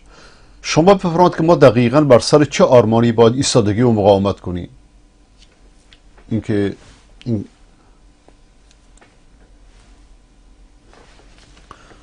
متاسفانه تلویزیون ایستاده.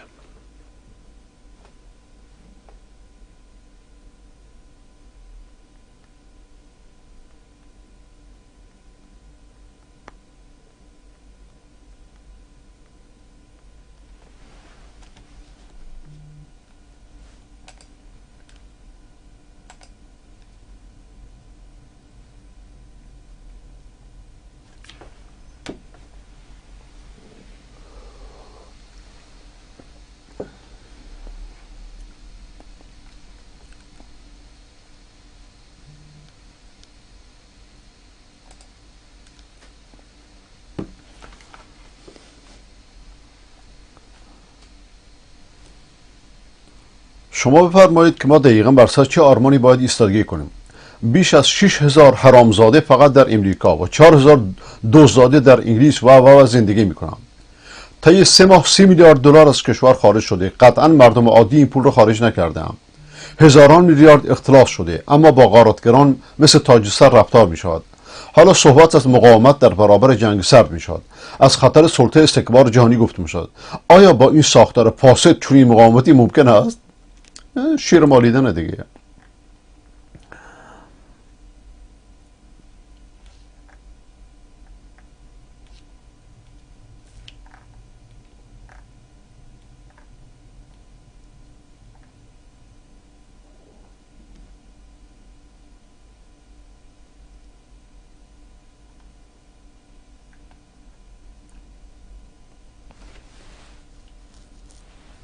مردم وقتی پسران ولایتی مشاور ولایت فقیه 30 شغله در ترکیه و فرزندان قالیباف در استرالیا به ساخت ساز برج و کاخ و سایر آقازاده های مرید ولایت در اقصا نقاط جهان و محمد ساشاها و عیسی هاشمی ها فرزند معصوم ابتکار و ویلای لواسان سردار پیروزآبادی و پراد و سواری امام جمعه ها و مشاغل و پست های خواهرزاده ها و برادرزاده امامی کاشانی و میبینند، از خودشان میپرسند چرا من باید برای آرمانی که نیست و نبوده جان بدهم؟ مردم وقتی میبینند برادران و خانواده های تمامی اعضای ستاد مبارزه با مفاسد اقتصادی پرونده فساد اقتصادی دارند، از خود میپرسند ما دقیقاً بر سر چه آرمانی باید ایستادگی کنیم؟ مردم وقتی میبینند طی این سالها هزاران دستگاه مازراتی و پورشه و بنز و فلان با ارز دولتی وارد شده، دیگه بقیه فسادها شمرده که زیاده. دوستان تا یادمون نرفته فردا دوشنبه روز دوشنبه که سنت نبوی است، یادتون نره. خدا به ما و شما توفیق بده که این روزهای کوتاه را روزه بگیریم و شبهای طولانی را خداوند به ما و شما توفیق نماز شب بده، قیام لیل بده.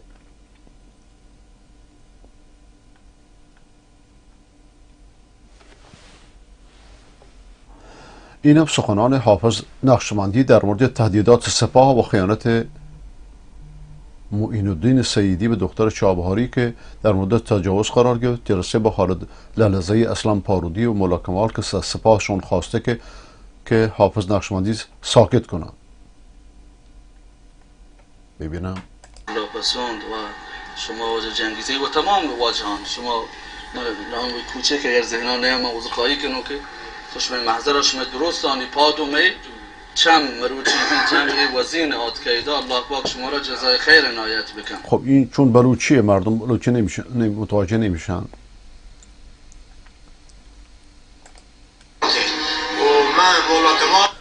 ایشون ملا کماله که از عوام بلوچستانه مدتی اسلحه برداشته بود بر علیه رژیم، بعد تامین گرفته، الان طرفدار رژیمه.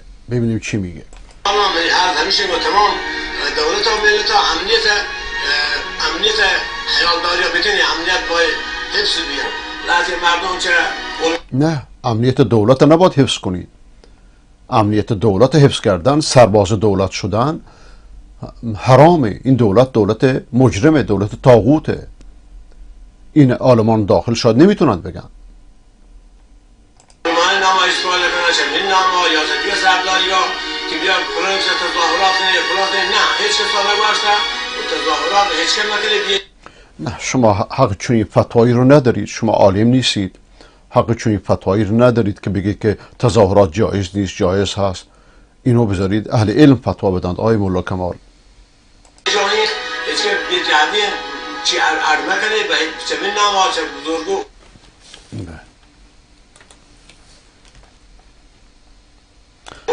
همکاری با این رژیم حرامه.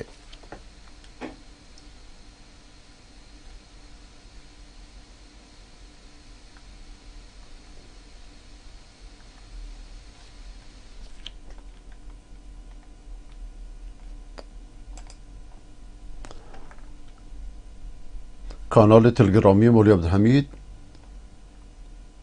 نوشته که کانال رسمی دفتر شیخ حسین مولانا فلان، حاجی حسام حاجی علی اکبری و شیخ حسین مولانا عبدالحمید با هم دیدار کردند. حاجی حسام محمد جواد علی اکبری نماینده رهبری و رئیس شورای سیاستگذاری ائمه جمعه که در رأس هیئتی به سیستان و بلوچستان سفر کرده است، امروز یک شنبه 22 آبان 1401 با شیخ حسام مولانا عبدالحمید در منزل یکی از معتمدین شهر زاهدان دیدار کرد. به گزارش پایگاه اطلاع رسانی دفتر امام جمعه اهل سنت زاهدان، در این دیدار که علاوه بر هیئت همراه حاجی حسام حاجی علی اکبری، شماری از علمای برجسته اهل سنت سیستان و بلوچستان، نماینده ولی فقیه در استان سیستان و بلوچستان و برخی از مسئولان استانی نیز حضور داشتند. مولانا عبدالحمید ضمن تشریح حادثه جمعه خونین زاهدان، حوادث هولناک زاهدان و خاش را نتیجه تبعیض‌های موجود در حق جامعه اهل سنت دانستند.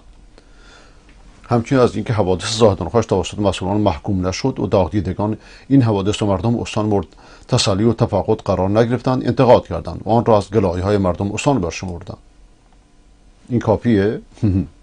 سخنان در این دقیقه متعاقباً منتشر خواهد شد. خب اگه این هاست فقط که این کافی نیست، اصلا کافی نیست، نباید باشون نشستن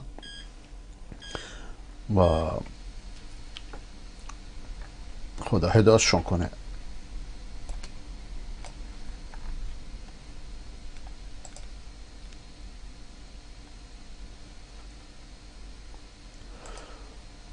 آقای حامد از بلژیک. سلام علیکم آقای ملازده گل، شبت بخیر. سلامت باشید. انشالله که خوب باشی. خواستم خبرت بگیرم. برنامه تو از طریق یوتیوب لایف نگاه میکنم همش. چند وقت است آقای ملازده ببخشید شبکه کلمه سرلوچ پایلوچ هر رقم مردم ها را دعوت میکنه به خاطر نظام ایران. به نظر من کار خوب نمی کنند. امی امر من بود. آقای ملازده تشکر از شما. السلام علیکم و رحمت الله. شبکه کلمه کلان سیاسی شده. اینکه قضایای ایران رو پوشش میده خوبه، لیکن الان بین کلمه و بین مثلا بقیه کانال های سیاسی تفاوتی نیست. باشه کانال کلمه توحیدی بود سابقا، یعنی اصل کارش دعوت بود نه سیاست. به هر حال خود دانه الان که شما اینو مطرح کردید نمیدونم این نامه رو بخونم یا نه.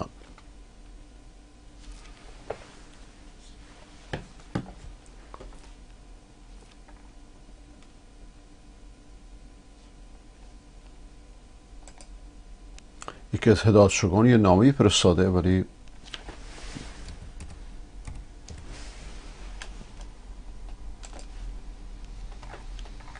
من در خوندنش یه خورده دو دل بودم.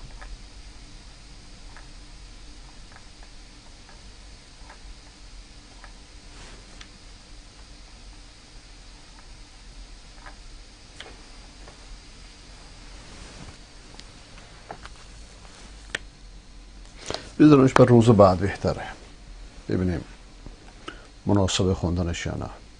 اگرچه من معمولا نامه ها رو همه رو میخونم.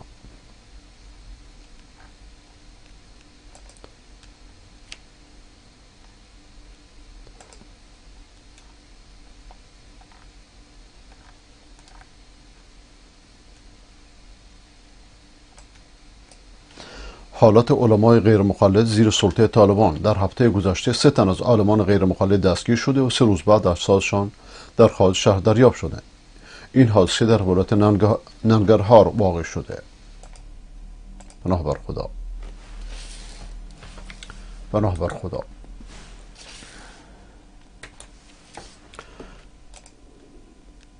اینو آقای محمد از روسیه فرستاده و قبلا از آقای مجاهد سوال میکردیم. الان آقای مجاهد جواب نمیده، یا شماره‌اش عوض کرده یا اینکه ما رو بلوک کرده.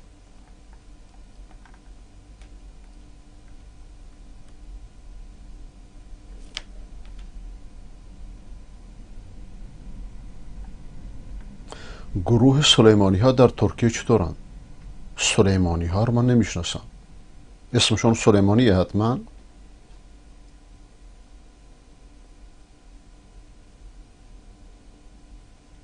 همراه بعضی مقتدیان در لفافه از عقیده های شوم خود صحبت میکنن که شیخ ما رو نزدیک چشمانت حاضر ببین. این اسمش تصوف شیخه. این تصوف از اون تصوف های شرکیه.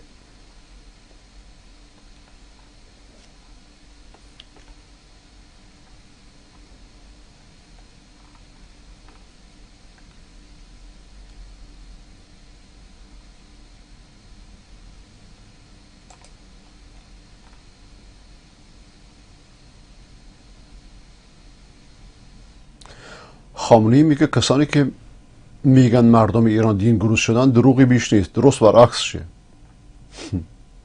ببینیم بشنویم الان.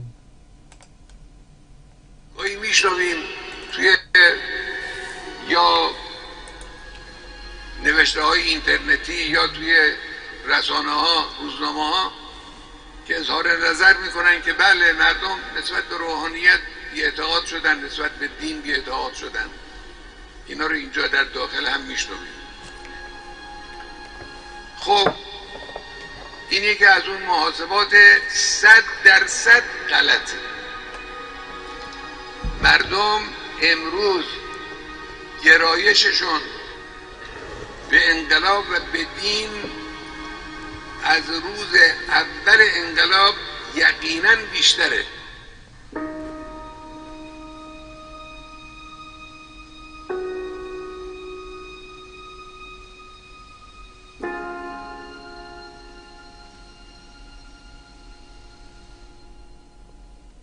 بله، اگه مقصود از دین این بدعت های شرک آلوده، بله، چون شما پول زیاد مصرف کردید، عید غیی درست کردید، فاطمیه درست کردید، زینبیه درست کردید، بله با پول میتونی بکشونیدشون.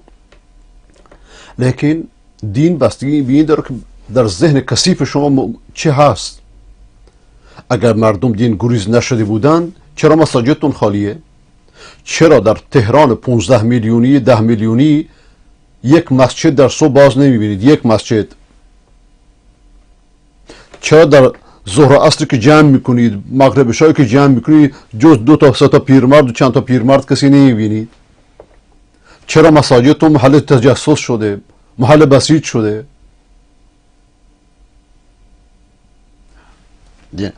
دینگریست نشدن برای که این آقا در عالم اوهام خودش زندگی میکنه،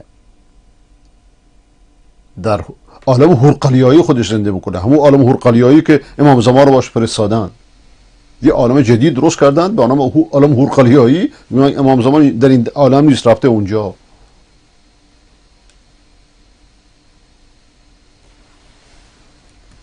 به هر حال کس نگوید که دوغ من ترش است. اگر اینطوریه یک رفراندوم بذار مشخص میشه. ولی کسی که 43 سال دروغ گفته میخواد ازش راست بشنوی؟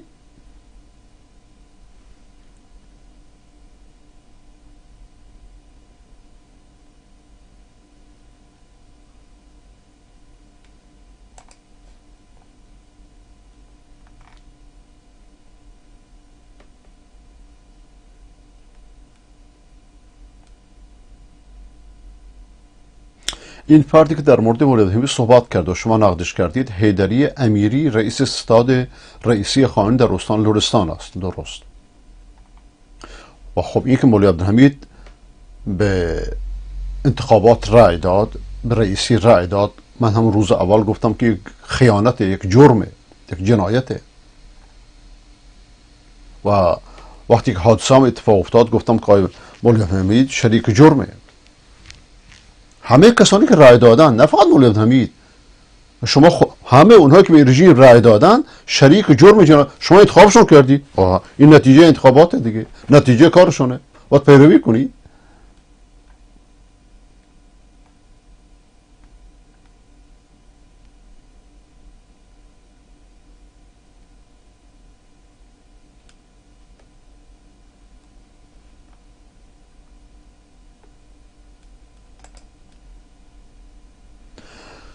آقای حاجی محمود، بزرگترین مشکل ملت بلوچستان این است که بعضی ملاها در دولت هستند و مردم رو با حدیث قانع میکنند که خروج بر حکومت حرام است. من به یکی از همین ملاها گفتم چطور موسی حسن فرعون این رهبر فرعون زمان، اینها همه این ملاهایی که با این رژیم بودند و هستند به خاطر دنیایشون، به خاطر موقعیتشون با این رژیم بودند، نه به خاطر اعتقادشون.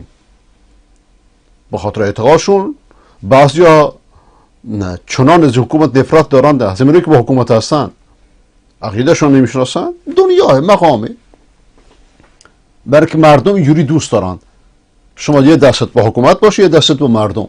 متاسفانه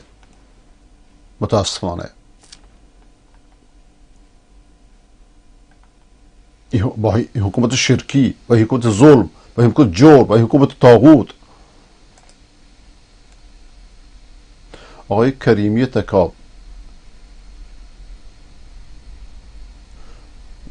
اگه یه روزی مملکتمان از دست شیاطین رهایی بد مملکت باز خواهید کرد، چرا که نه؟ آرزو میکنی؟ غربت آسونه؟ بنده بچه هم هنوز نمیدونند که عمو چیه، خاله چیه، قوم خویش چیه. 25 سال بنده اینجا در غربت هم هنوز پاسپورت انگلیسی ندارم، به خاطر همین حرفایی که به شما میزنم.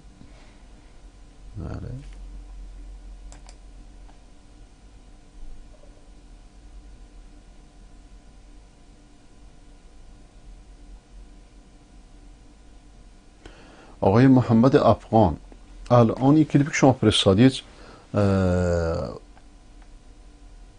شاید نتونم پخشش کنم، ولی بر روز بعد ببینم چی میشه.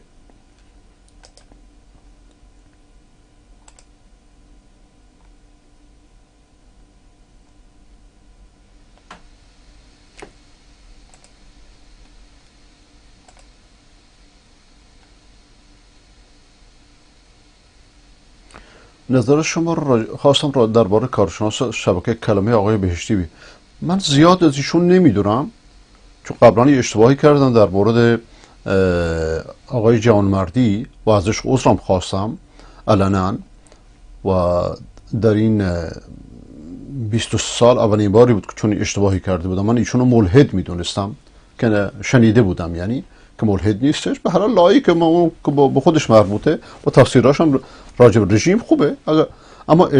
اما انتقاد من از کلمه از شبکه کلمه اینه که تحلیلگرانش دینی نیستن، همه غیر دینی هستند، ولذا هیچ فرقی با بقیه تلویزیون‌ها پیدا نکرده. ولی که با قضای کشور اهمیت میدن خوبه، لیکن منبر دعوت را رها کردن و منبر سیاست چسبیدن این مصلحت پرستیه، این کار درستی نیست. شاید روز بعد بیشتر در این مورد صحبت کنم اگه یادآوری هم کردید.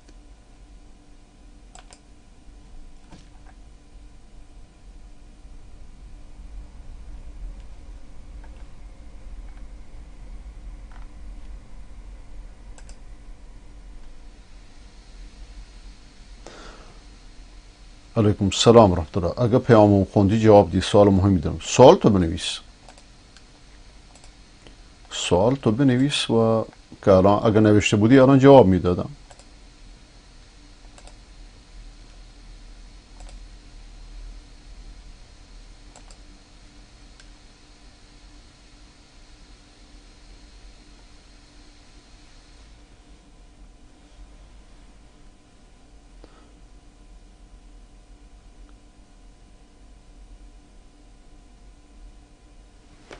بنی اسرائیل که شما سوال کردید، بنی اسرائیل مقصودتونه؟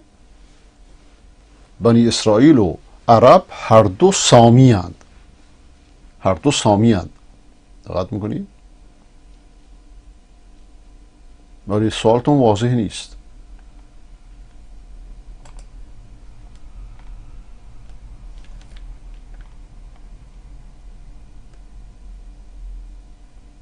حمایت خیلی از علمای اهل سنت کردستان از مردم مظلوم کرد و اعتراضات آنان. در اینجا مسجد جامع نور شهر قوق ساقز گرد آمده و قبل از ایراد خطبه نماز جماعت در حضور سادان مزگار اهل این شهر بیانیه جمعی از مابوسایان دینی شهر ساقز و حومه در حمایت از اعتراضات سراسری به زبان در این مسجد قرائت شده است، به زبان کردی یا فارسی.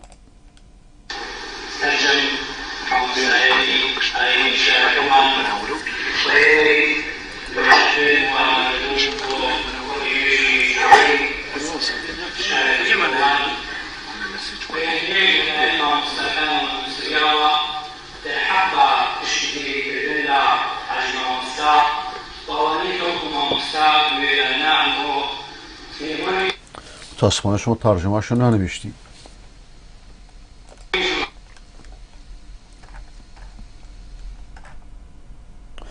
خب دوستان، من رفع زحمت میکنم، امروز یه خورده زودتر میرم. همه شما رو به خدای بزرگ میسپارم. خدا یار همه‌تون با. روز دوشنبه یادتون نره.